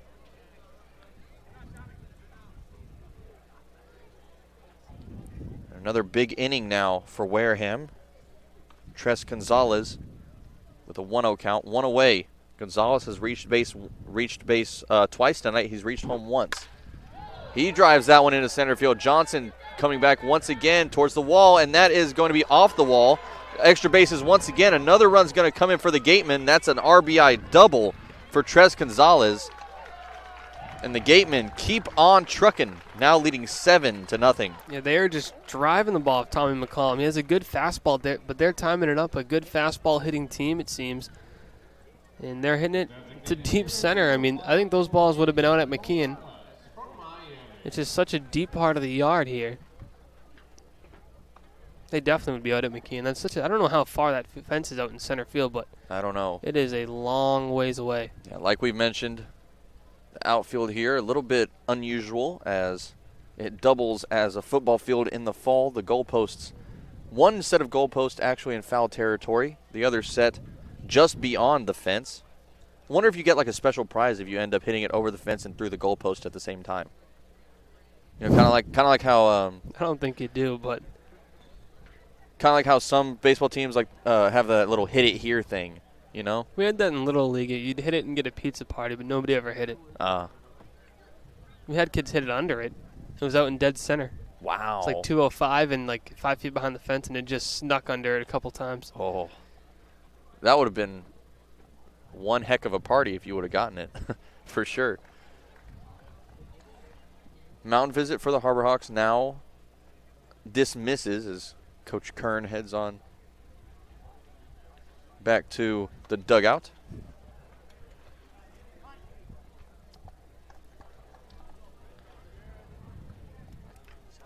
Yohandy Morales at the plate. The count now goes to 2 balls and no strikes.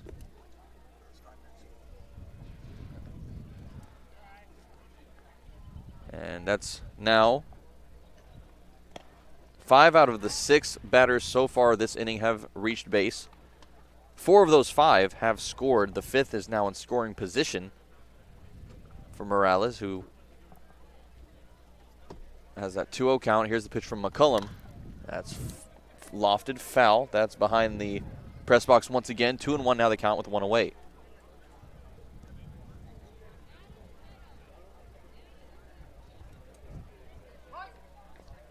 Lights are on now as the sun and daylight almost completely gone here from Spillane Field. This ball misses down low. 3 balls and 1 strike to count now to Morales. Owen Diodati on deck. Diodati looking for his first hit of the night. Morales with a 200 average up to this point with 1 RBI on the season. He's 4 for 20 overall as he fouls that one straight back once again. There is action in the Harbor Hawk bullpen as a right-hander is throwing out there. We'll try to get a read on who that is. I am glad that the Harbor Hawks are able to use that bullpen out in left field after our last time here in Wareham. They had to walk all the way around to that right field corner. Here's the payoff. That's chopped. That goes off of his foot. It's very similar to that one play we had earlier on that ended up in a ground out. It's going to be the right-hander Angus McCloskey warming up for the Harbor Hawks in the bullpen.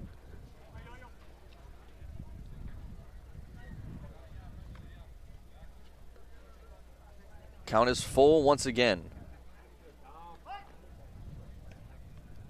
McCullum, the right-hander, kicks and delivers, and that one misses in the dirt. Runner goes from second. Throw down to third is not in time. Great awareness there from Gonzalez. He saw that post, started to jog towards that ball, wasn't going to get there for quite a bit of time, and he took that advantage and headed on down to third, as that's going to prompt a mound visit from manager Gary Calhoun, and we're going to have a pitching change here for the Harbor Hawks. We'll be right back after a brief break on the Harbor Hawks Baseball Network.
Back again, the bottom of the 6th inning coming up as Angus McCloskey now comes in to try to finish out this inning. Runners on the corners for the Gateman. Tres Gonzalez currently on third. Yohandy Morales at first, as that is a long drive out towards the left center gap.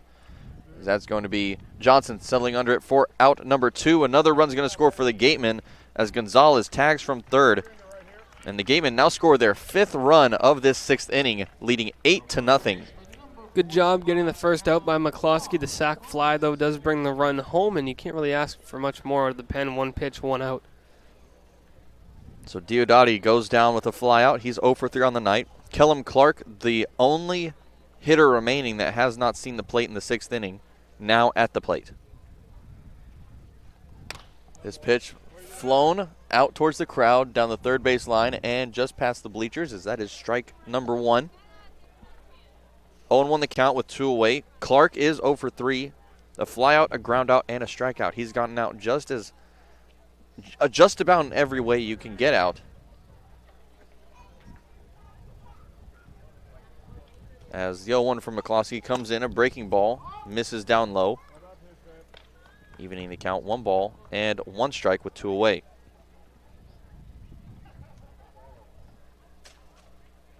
Taking a look at the rest of the week for the Harbor Hawks as the 1-1 comes in. The rest of the week will be easy to remember as that one misses a little bit outside, 2 balls and 1 strike. For the next 3 straight days, that's Monday, Tuesday, and Wednesday, we're playing the Bourne Braves. 2 of those games, tomorrow and Tuesday, will be at home at McKeon Park.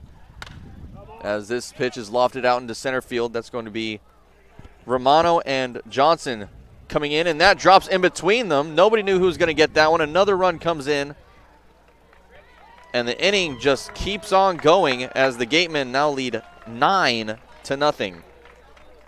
And we're going to have to mark out some numbers here as the Gatemen have now hit around the order as Clark reaches. He's now on second base.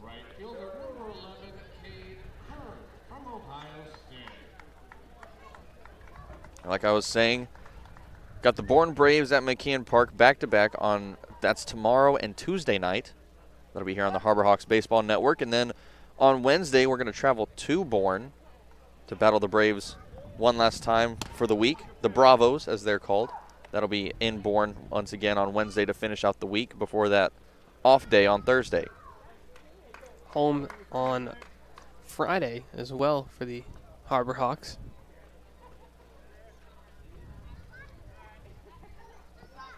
Now, who do we have in that game on Friday again? Why am I thinking Falmouth? I don't know why I'm thinking Falmouth. It's either Chatham or Harwich. Oh, it's Harwich. I remember now. It's Harwich, and then we have Chatham on Saturday. Both home, yes. Yes. 1-1 pitch is a called strike to Kern. Count now goes to 1-2. Kern 2 for 3, a pair of singles and a strikeout. He reached home once earlier this inning, actually, after that single. Here's the 1-2. Misses just a bit down low. A beautiful breaking ball there from McCloskey, but that evens the count at 2 apiece now. A strike here would be very important. Get us out of this inning and keep the blood from flowing any further as the 2-2 comes in, and that one is fouled off. We'll stay at 2-2.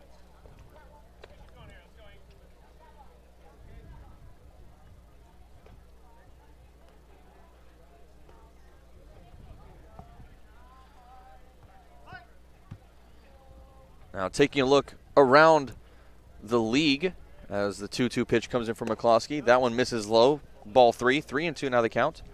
Brewster Whitecaps defeated the Harwich Mariners by a score of 4-0. The Yarmouth Dennis Red Sox defeated the Firebirds 6-2. Orleans Firebirds. Catuit currently leading the Falmouth Commodores. And the Chatham Anglers leading the Bourne Braves by a score of 5-1. As that 3-2 pitch is fouled off, keeping the count at 3-2.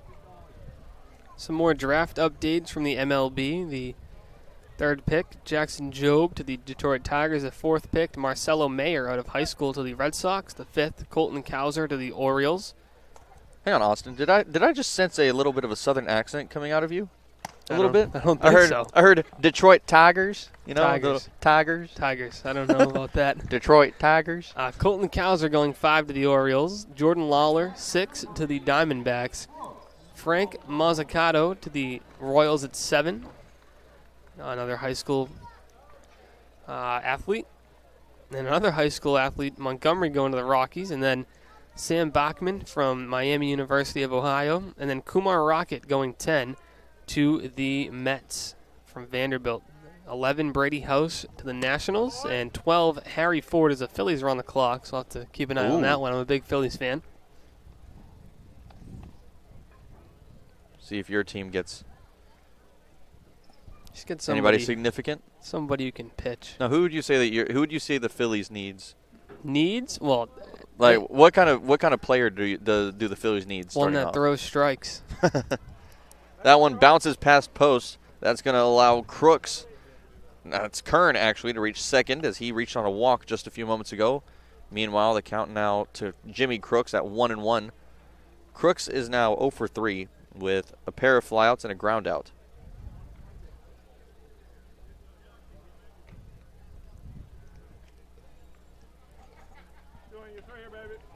I have to say I'm still ecstatic that the Rangers actually drafted Leiter. That's a good pick. I'm really hoping that we can pay him enough money to stay because I would love to have him. I think he'd do great things for the Rangers rotation.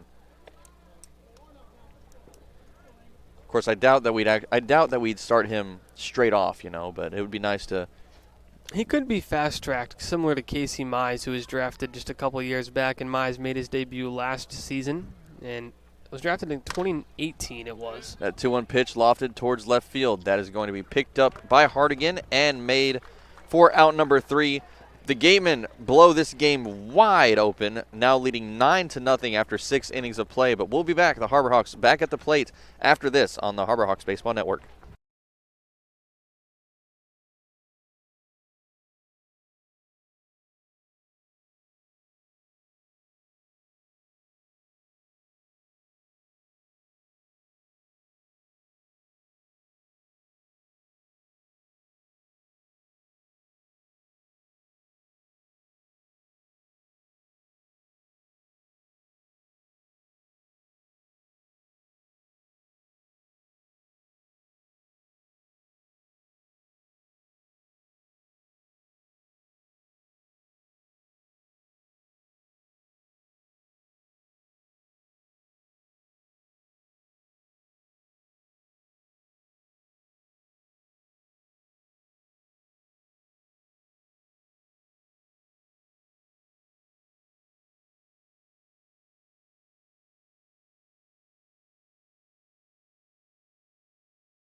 Seventh inning coming up. Spillane Field, the site of tonight's game between the Harbor Hawks and the Wareham Gateman. The Gatemen with a commanding 9-0 lead heading into the 7th inning as Dom Johnson swings at that first pitch for strike one.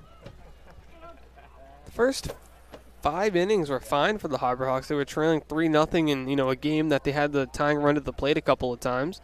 Things got a little bit out of hand in the bottom of the 6th as 6 runs come across, but this is an offense that has been swinging the bat better as of late, so we'll see if they can put something together here, get a few hits. Yeah, we had a few line drives, actually, that went to deep center field, and the dimensions for Spillane Field not listed, but I do have them here. Field dimensions at Spillane Field: 325 to left, 330 to right, and 400 feet to dead center field. It seems like it's a lot bigger to center field and a lot shorter down the corners, but that's what this lists.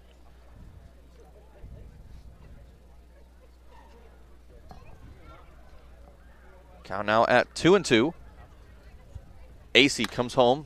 That one's lifted out towards right field. That's going to be Kern coming under it to make the grab for out number 1. Johnson goes down with a flyout. F7 for those of y'all keeping score at home, as he's now 0 for 3.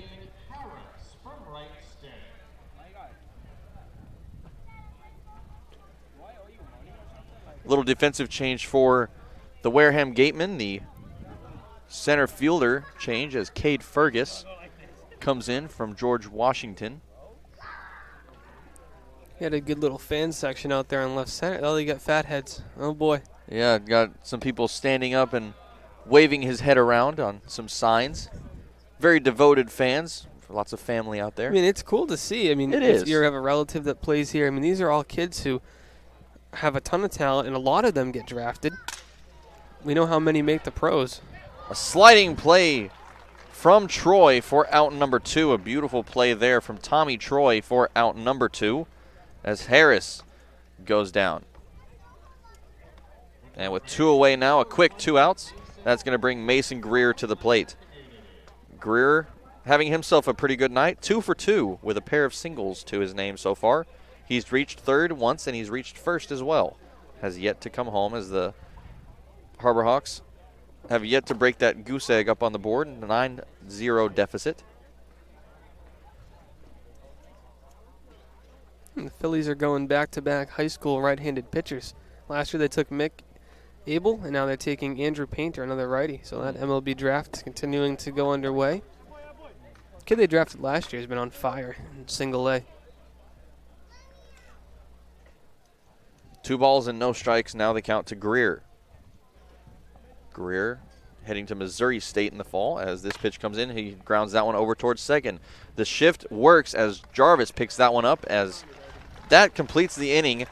Harborhawks go down in order as we head to the bottom of the 7th. The 7th inning stretch coming up on the Harborhawks Baseball Network.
Seventh inning stretch now concluded as the bottom of the 7th now up. Jack Brannigan starting us off, Jim Jarvis on deck, and Tommy Troy will be in the hole. Lincoln Revill alongside Austin DeCouta here from Spillane Field as the pitch from McCloskey is lined down the foul line, third base line, as that almost hits some fans of the press box. Heads up yelled from the field. It's not from the crowd, as we've heard from McKeon Park quite a few times and all other fields around the league. How's it going, Lincoln? I'm tapping in for Austin while he's running to take a break. He's coming back as we speak. Thank you very much, Matthew Lawrence Noah, our producer, taking some color duties just for a little bit. Count now at 2 balls and 1 strike.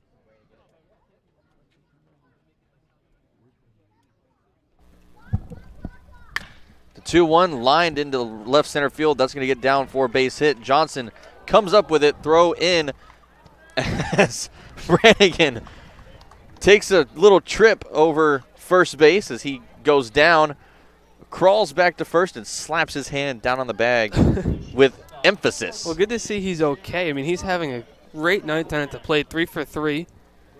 3 singles. I think he... 3 for 4. But 3 singles, 2 runs scored. I mean, when he's getting on base, good things are happening, too, at the bottom of the order. I mean, him and Jarvis together have 5 hits and 4 runs scored.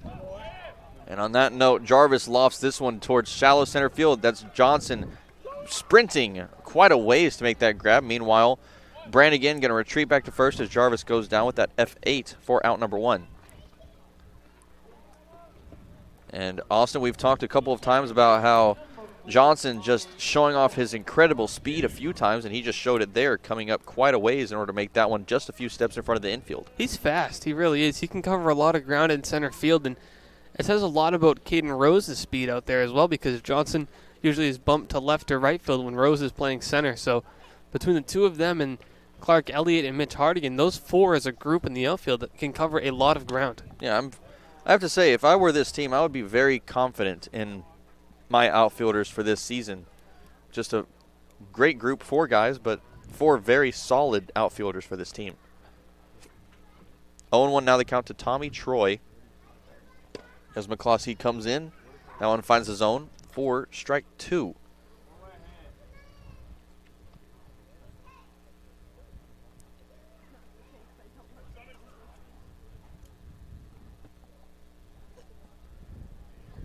The 0-2 misses outside a little bit.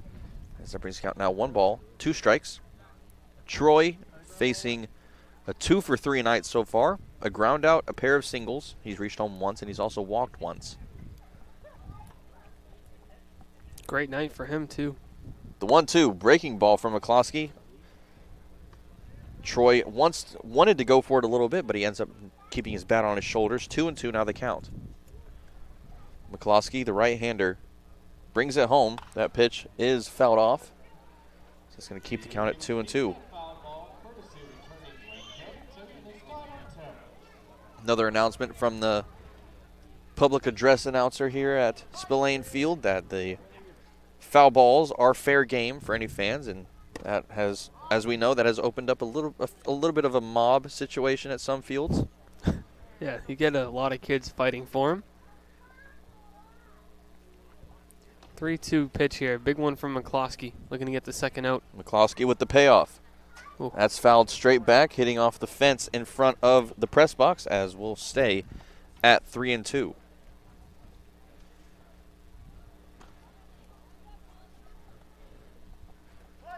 McCloskey's thrown 28 pitches so far. Going to work his way through the 7th now. High drive down the third base line over towards the goalpost, and that's going to drop a little bit foul, as we're going to stay at 3-2. The field goal attempt is no good.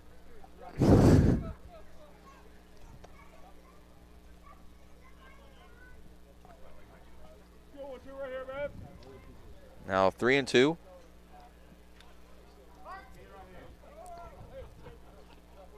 Another encore from McCloskey on the way. That's down low, ball 4.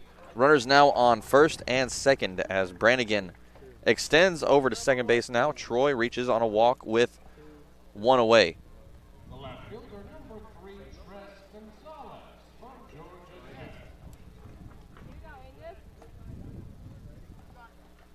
And that's going to prompt a mound visit. Coach Gary Calhoun, the manager for the Harbor Hawks.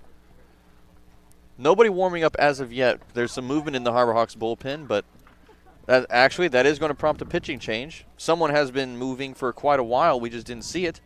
As we're going to take a break. A pitching change for the Harbor Hawks on the Harbor Hawks Baseball Network.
Back for the bottom half of the 7th, that is Austin Wallace now on the mound for the Harbor Hawks.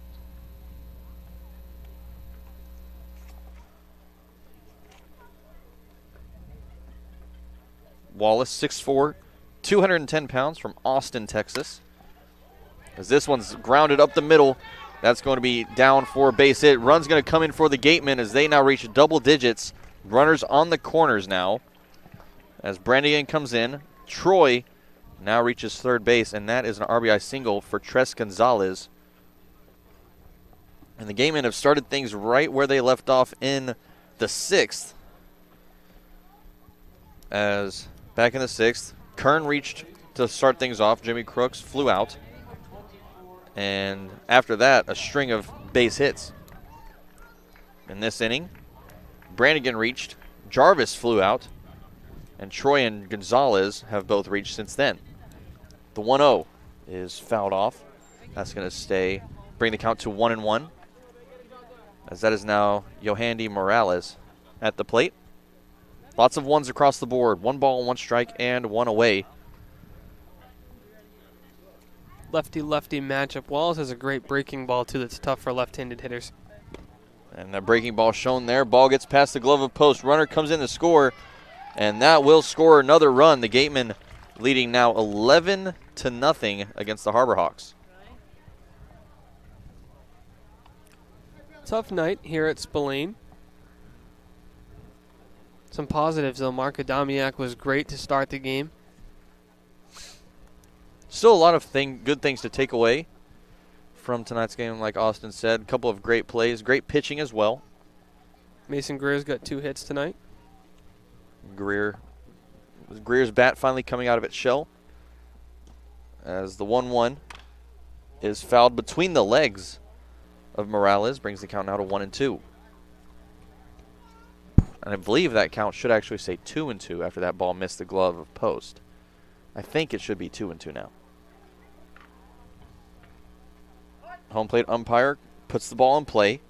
Wallace, the left-hander, comes set, takes a quick look over at second, and comes home. Another breaking ball. This one's kept in front of post. As the count now moves to what I think is 3-2. The scoreboard says 2-2, but I'm pretty sure it's 3-2 now.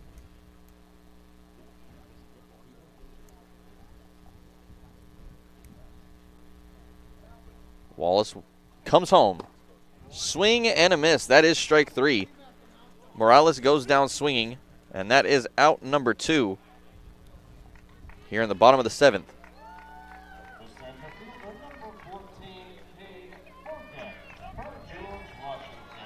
Meanwhile, Fergus, his fan section exploding as he comes into bat for Owen Diodati.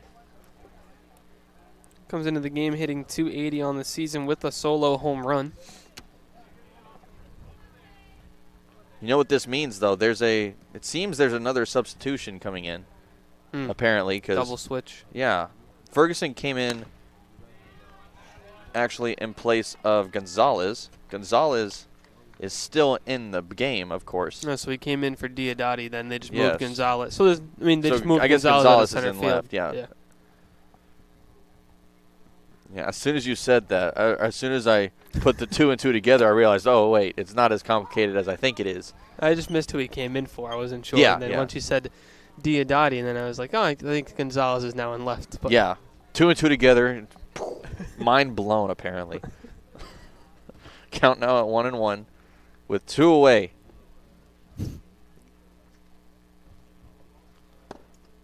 Pitch from Wallace. That misses. 2 balls and 1 strike now the count. Harbor Hawks looking to get out of this inning without letting any more runs across. 2 runs already in this inning. 9 runs combined within the last 3 innings of play for the Gatemen. Here's the 2-1. A shallow pop fly hit over to first, as that is Harris making the grab for out number 3. We head to the 8th, the last 2 innings of play coming up on the Harbor Hawks Baseball Network.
Hi, my name is Gary Calhoun. I'm the manager of the Hyannis Harbor Hawks, and you're listening to the Hyannis Harbor Hawks Radio Network.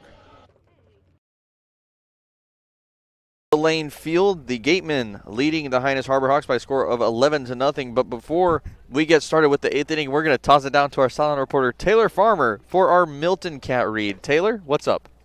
For sales and rentals of Caterpillar machinery, generators, and marine engines, visit MiltonCat.com, your area cat dealer. Milton Cat, the Cape and Islands Caterpillar dealer, is proud to be a sponsor of today's game. Yeah, atta-way. A gem from Taylor Farmer. As we're now ready to go here for the top of the 8th.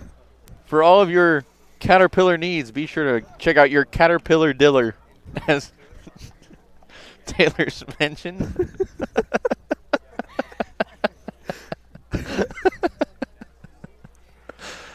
Oh, man.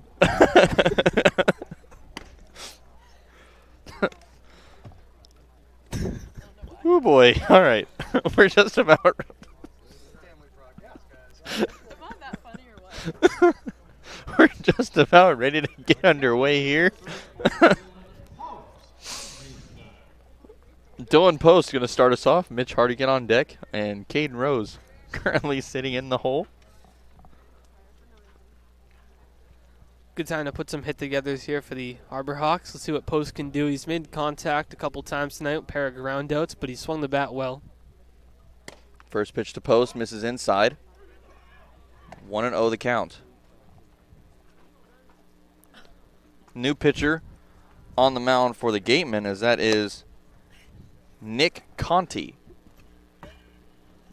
Currently on the bump. 1-0 the count to Post. Here's the pitch. That one misses inside as well. 2-0 now the count. Post, as Austin mentioned, 0-2. A ground out to first and a ground out to third in his night, as that ground out to third in the 5th from over to Brannigan. Brannigan has made a couple of fantastic plays tonight, seeing the filthy dark jersey. It started out as white, and now it's more of a gray. That Gateman jersey. Yeah, the stone dust can do a number on that white jersey. 3-0 now the count. Now look at Troy over at second base. Y'all can't see it on the broadcast, but Troy, a big black splotch at the bottom of his jersey as Post reaches base on a 4-pitch walk. So Post reaches for the first time tonight. Mitch Hardigan stepping up to the plate. And a good start for the Harbor Hawks here, as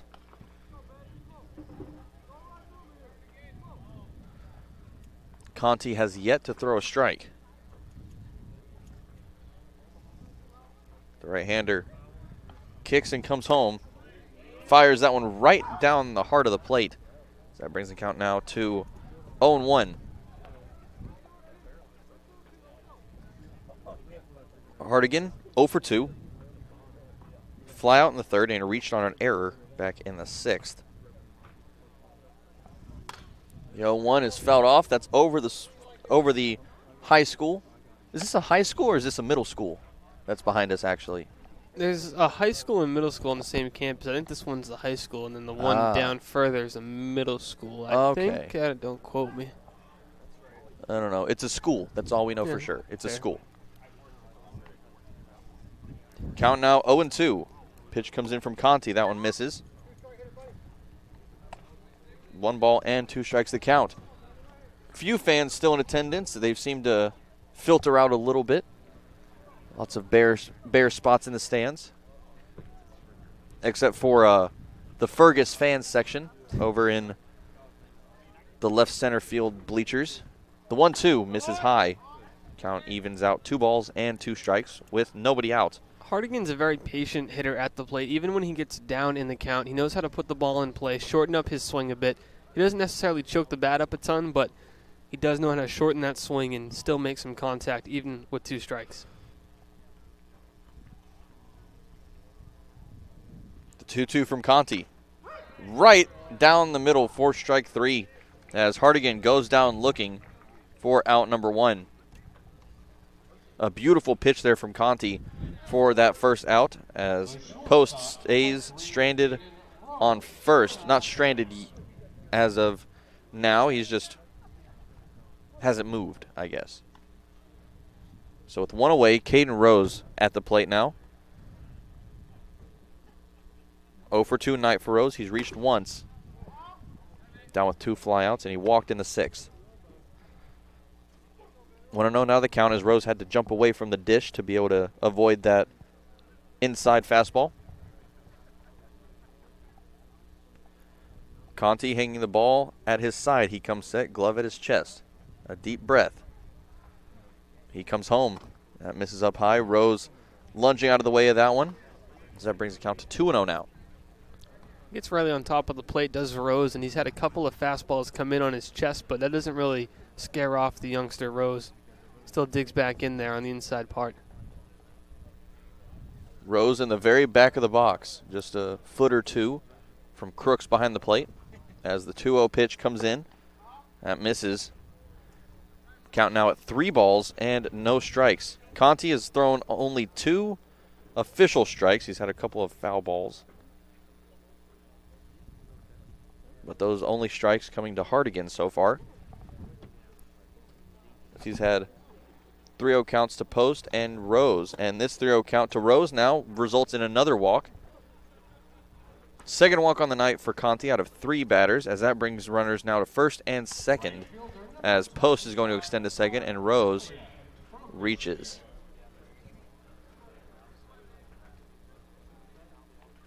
Now Clark Elliott is going to come up to the plate, as that's going to prompt a mound visit. At this point, I don't think you take out Conti just yet. Yeah, with an 11-run cushion here for the Gateman, I think, you let him work through it a little bit. Yeah. If it was a close game, you might think differently, but it's more about working on mechanics, I think, for him in this situation, which is what the pitching coach seems to be talking about here. It's just fixing that mechanics, working on things. I do see some feet live in the bullpen for the Gateman. Can't tell who it is because of all the signs out there in right field. The Gateman bullpen just beyond all of the banners, the sponsor banners out there in right field. Yeah, I see some cleats moving and a little bit of white going above the fence, as that is the baseball being thrown between a pitcher and a catcher at some point. Runners now at first and second, 1 away. Clark Elliott at the plate. Elliott 0 for 2. Fly out, a strikeout, and a walk to this point. He walked in the 6th, ended up reaching second, where he ended stranded.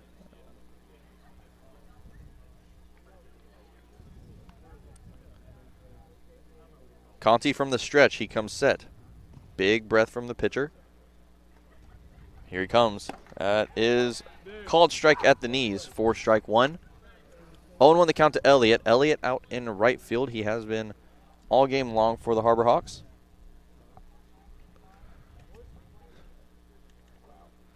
Sun and daylight now completely gone. We have a pitch black sky.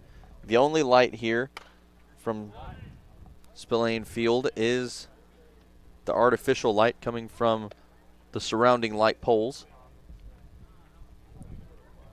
Weather's not looking too great tomorrow, Lincoln, in the Hyannis area. We'll be home for tomorrow's game, but could see showers all the way up until 6 p.m. first pitch, which would unfortunately drench the field. But we'll keep you updated on the Harbor Hawks social media before that game. I have to say, it's gotten to the point in July where I'm kind of surprised when we don't have rain. It's just weird because it's never like this as much. I mean, yeah, you get thunderstorms, some rain, but I feel like in August it's more rain. July is usually just in the 90s and hot every day up here, but, I don't mind the cooler weather. It's just rain all the time. Yeah, the cooler weather is okay as Elliott goes down swinging out number 2, strikeout number 2 in the inning for Conti, as that brings Romano to the plate. And it looked like that little plate meeting, that little mound visit worked for the Gateman, as Romano steps to the plate at 0 for 3. Pair of strikeouts to his name along with a flyout. Romano bringing the ankles of his pants up just a bit before stepping into the box. Ball in the dirt, gets past Crooks. Both runners will advance. That's Post getting down to third now. Caden Rose extending to second. 2 runners in scoring position now with 2 away. A little chance for the Harbor Hawks to get on the board here. Base hit from Romano. Scores 1, possibly 2. Rose has some wheels on second. We've seen them a couple times. He has a couple of stolen bases so far this season.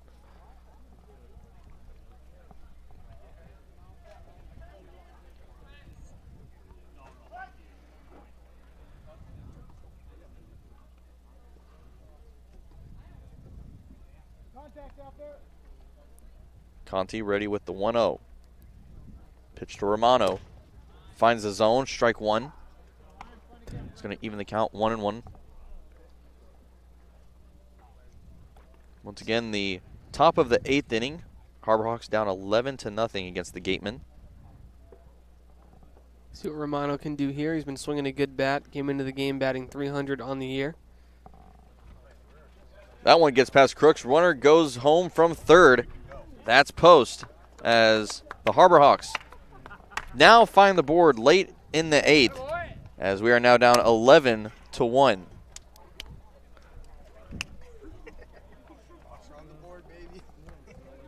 And the Hawks have found the board as looking for a little bit of late magic here. A long way to go.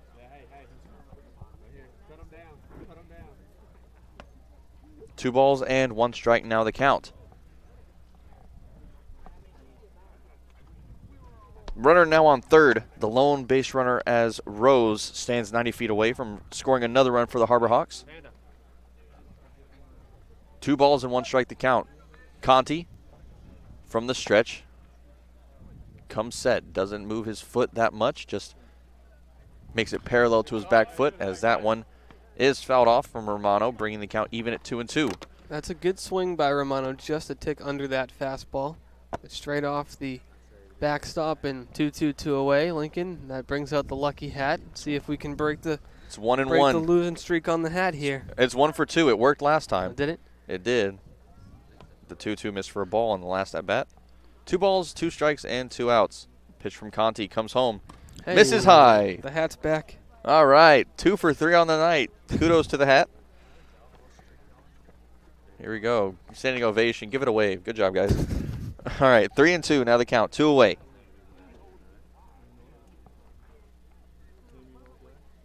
Conti has a sign from Crooks. The payoff. Swing and a miss. The high fastball gets Romano. That ends the top of the 8th as we head to the bottom half. Hyannis finds the board. Down 10, heading to the 8th on the Harbor Hawks Baseball Network.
bottom half of the 8th coming up. The Gatemen back up for their next set of at-bats as Kellum Clark is going to start us off, followed by Cade Kern and Jimmy Crooks. The 5, 6, and 7 hole hitters coming up as that first pitch comes in from Wallace. That misses for ball 1. 1-0 now the count. Now after the conclusion of tonight's game, be sure to stay tuned later on to our YouTube channel for another episode of Hawk Talk, the nightly episode post-game show coming up. After each Harbor Hawks baseball game, myself along with Austin DeCouta, and every once in a while Taylor Farmer ends up jumping in as a host, but I'm not sure if she will for tonight. As that one actually hits Clark as he'll head on down to first base, hit by pitch to start off this 8th inning. Now the runner on first, Cade Kern steps up. Kern having himself quite a night. 2 for 3 on the night with a pair of singles and a strikeout. Scored once back in the 6th. Had 2 at-bats, 2 appearances back in that 6th inning, a single and a walk as well. Wallace, the southpaw, comes home. That misses up and away for ball 1.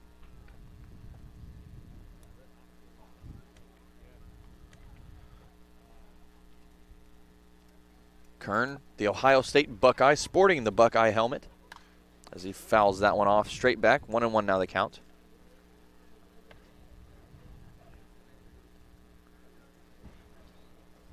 Kern 9 for 54 on the season, 166 average. He has a pair of homers and 11 RBIs on the season.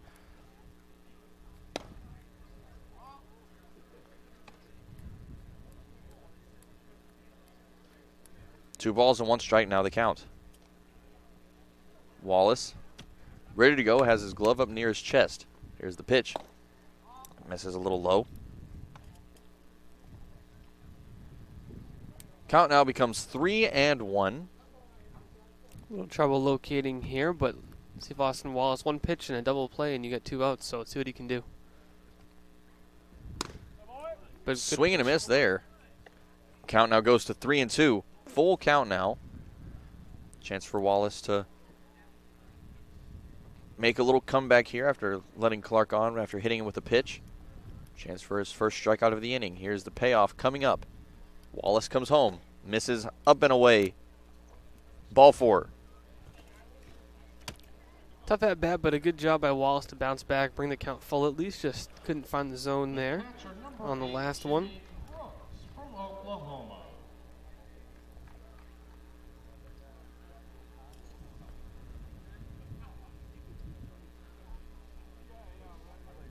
Wallace this past season at the University of Texas had 1 appearance against Brigham Young University, BYU. Pitched for 2 innings, allowed 2 hits and 1 run. As this one hit over to first, that's Harris stepping on first himself. He tries for the double play, but the tag cannot be made at second in time.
All right, back up for the remainder of the bottom of the 8th and the top of the 9th coming up, and possibly we'll just say the rest of this game.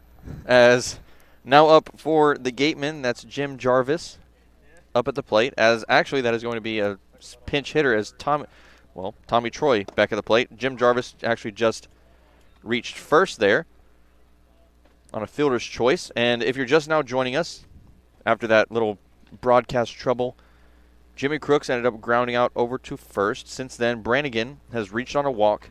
He ended up getting thrown out at second on that double play attempt from the Harbor Hawks. But once again, it wasn't in time as Jarvis reached first safely. And we have a very special moment in the broadcast now. On color for the remainder of tonight's game is our former Sideline reporter, Taylor Farmer. Taylor? Former? Are we switching spots? Well, for now, yeah. Yeah. Okay. Austin, actually, after this 8th inning, we're going to do a little sideline hit with Austin. I've got big shoes to fill here. I think you're going to do fine. You're going to do good. You're going to do good. The Southernites on the call for the remainder of this inning. Hopefully the viewers can get through this. Taylor from Clemson, coming from South Carolina. Yes, go Tigers. As the 3-1 misses down low, ball 4. Troy reaches first. Meanwhile, that loads the bases once again for the Gateman. That is now Cade Kern on third, Jim Jarvis on second, and Tommy Troy over at first now.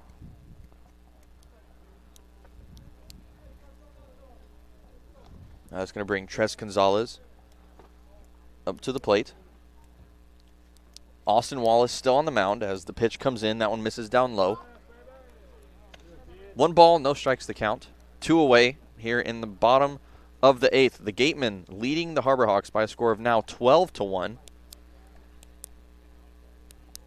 As Kellum Clark ended up coming in earlier on in this inning.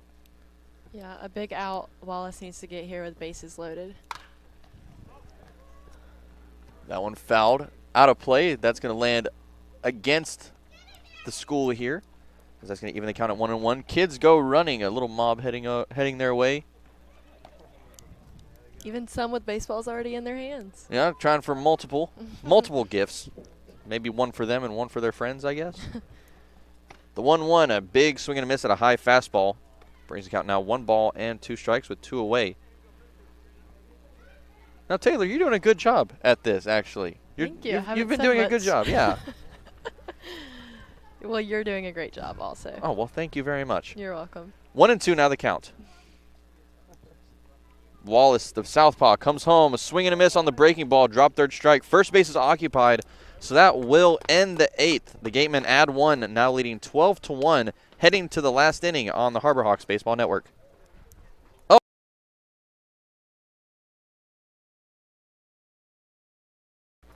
I apologize there. Before we go to break, we're actually going to toss it on down to our silent reporter now, Austin DeCouta. Austin, what's going on down there? Hi, Lincoln. Hi, Taylor. How's it going, guys?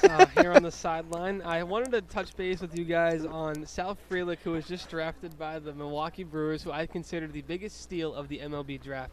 Frelick comes from Lexington, Massachusetts, from Boston College. He tore it up last summer in the FCBL, the Futures Collegiate Baseball League. And also year he dominated at BC. Some mock drafts had Frelick considered a top 10 pick. He slid to 15, so I think the Milwaukee Brewers just got a stud at 15 who's going to see a long major league career. Thank you very much, Austin. A fantastic job for your first sideline report. And we're going to take a break now. I think I just lost my job. Well, how do you feel about becoming the full color analyst from now on? I don't think I earned that job either. Well, we could switch off color and play-by-play like me and Austin did. Yeah. We'll keep rotating around. Yeah, we'll see. Top of the 9th coming up on the Harbor Hawks Baseball Network.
Hi, my name's Caden Rose. I'm an infielder for the Harbor Hawks, and you're listening to the Harbor Hawk Network. Top of the ninth, coming up on the Harbor Hawks Baseball Network, Lincoln Revill alongside our new color analyst, Taylor Farmer. Taylor doing a great job so far. Thank you, Lincoln. As Marcos Pujols starting us off here in the top of the ninth. Pujols currently at 0 for 3, a strikeout and 2 groundouts to his name so far. Count now at 0-1, nobody out. Pitch comes in. That finds the inside part of the zone for strike 2. Guys, that might have been the fastest pitch we've seen all night. He's doing a great job on the mound out of the bullpen, and Pujols, that fastball just came in. That had to have been at least 95. Pitch at 0-2. That's fouled off.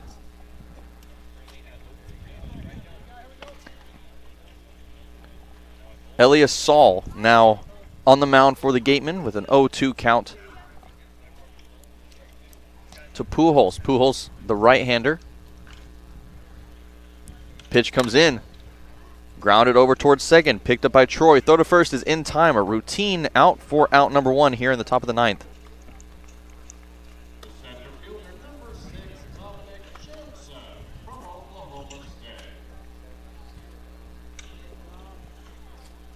And a well-hit ground ball there from Pujols, but sadly it just wasn't enough to get through, as Troy was able to field that one pretty easily, toss it on over to first for that first out. Unfortunate for Pujols there. I know he's looking for a big swing after getting robbed of that home run yesterday. Yeah, that almost home run from last night. Home run, yes. A very unfortunate turn of events for the Harbor Hawks. If that would have been fair, I'm sure that would have actually changed the game. That would have taken momentum fully for the Harbor Hawks, and I think we would have had a different game last night. For sure. The 0-1 misses for ball 1. As the count now becomes even at 1-1 to Dom Johnson.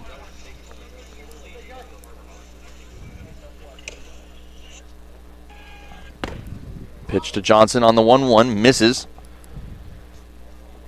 Count now 2 balls and 1 strike.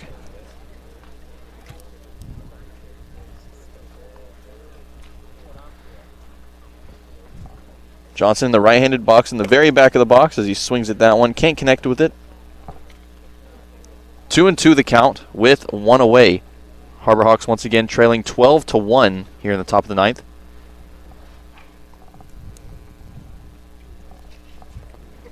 The 2-2 from Saul, fouled off. It's going to keep the count. Now at 2-2.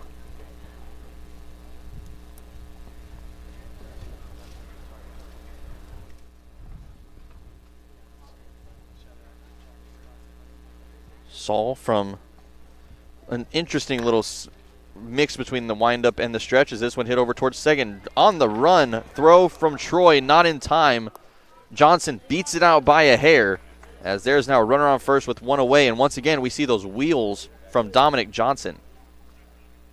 Yeah, Johnson is one of the fastest athletes on this Harbor Hawks team. He really can get down the line. We saw the other night he stole 2 bases to score a run late in the ball game, so he can definitely swipe a couple of bags. Thank you very much for that insight, Austin, our now sideline reporter coming in for the end of this game. Once again, Lincoln Revill alongside my partner, Taylor Farmer, for the conclusion of tonight's game against the Gateman. Yeah, I definitely agree with that, Austin. Dominic Johnson is one of the fastest players that we've seen. When he's on base, it looks good for the Harbor Hawks. Count now at 1 ball and no strikes to Zane Harris. Harris at 0 for 3. Went down with a strikeout, a drop third strike. As he lines that one, a deep line drive out towards center field. That's going to be Fergus coming underneath it to make the grab as his fan section goes wild. 2 away now. Dom Johnson stays at first. And the bullpen getting loud as well. Noise for Fergus on both ends of the field. As with 2 away, that's going to bring Mason Greer to the plate. Mason's been swinging the bat well tonight. Hopefully he can get a hit for us here. And Greer at 2 for 3 on the night as Johnson ends up going to second on that pass ball from Crooks. It's going to bring the count to 1-0. 2 away now. Greer, as I said, 2 for 3, a pair of singles to his name. He's gone as far as third base, but he hasn't come home yet. Along with those 2 singles, he has a ground out to short back in the 7th.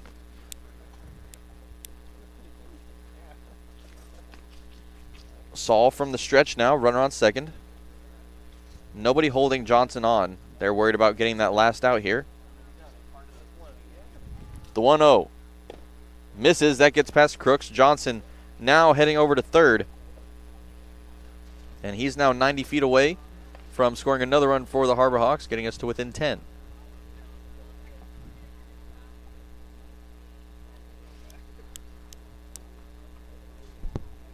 Now Saul, coming from Sacramento State, has 1 appearance. In that 1 appearance, he allowed 3 earned runs and walked 3 as well. Gave up actually no hits.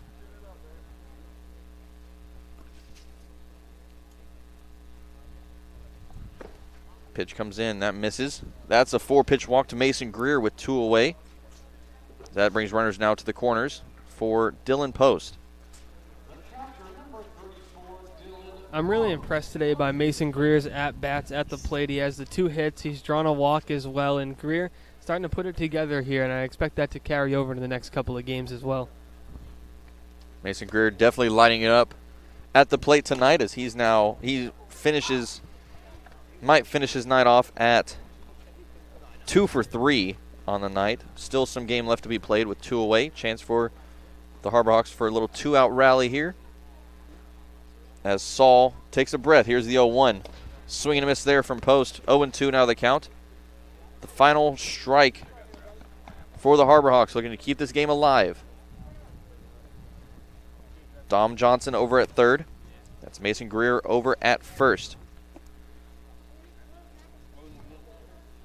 Saul comes set. Here's the 0-2. Misses on the inside, almost getting Post. He has to turn out of the way of that one. Brings the count 1 ball and 2 strikes with 2 away.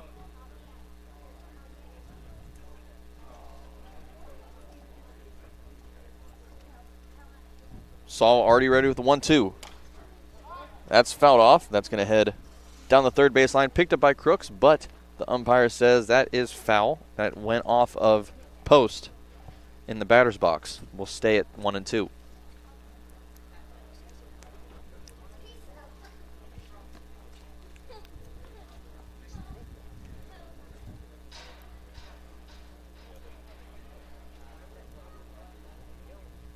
Saul with the 1-2. Up high once again. Post having to ring his way out of a couple of balls there as the count evens out. 2 balls and 2 strikes. And Taylor, once again tonight, the hat coming into action. If I can find it. Where's my hat? Hey, we love that hat. Don't worry. Here's the 2 balls, 2 strikes, and 2 away. To save the game right here. Hat is in action as Saul comes home. Swing and a miss. That is strike 3. Ball game is over as the Harbor Hawks take a 12-1 loss against the Wareham Gateman.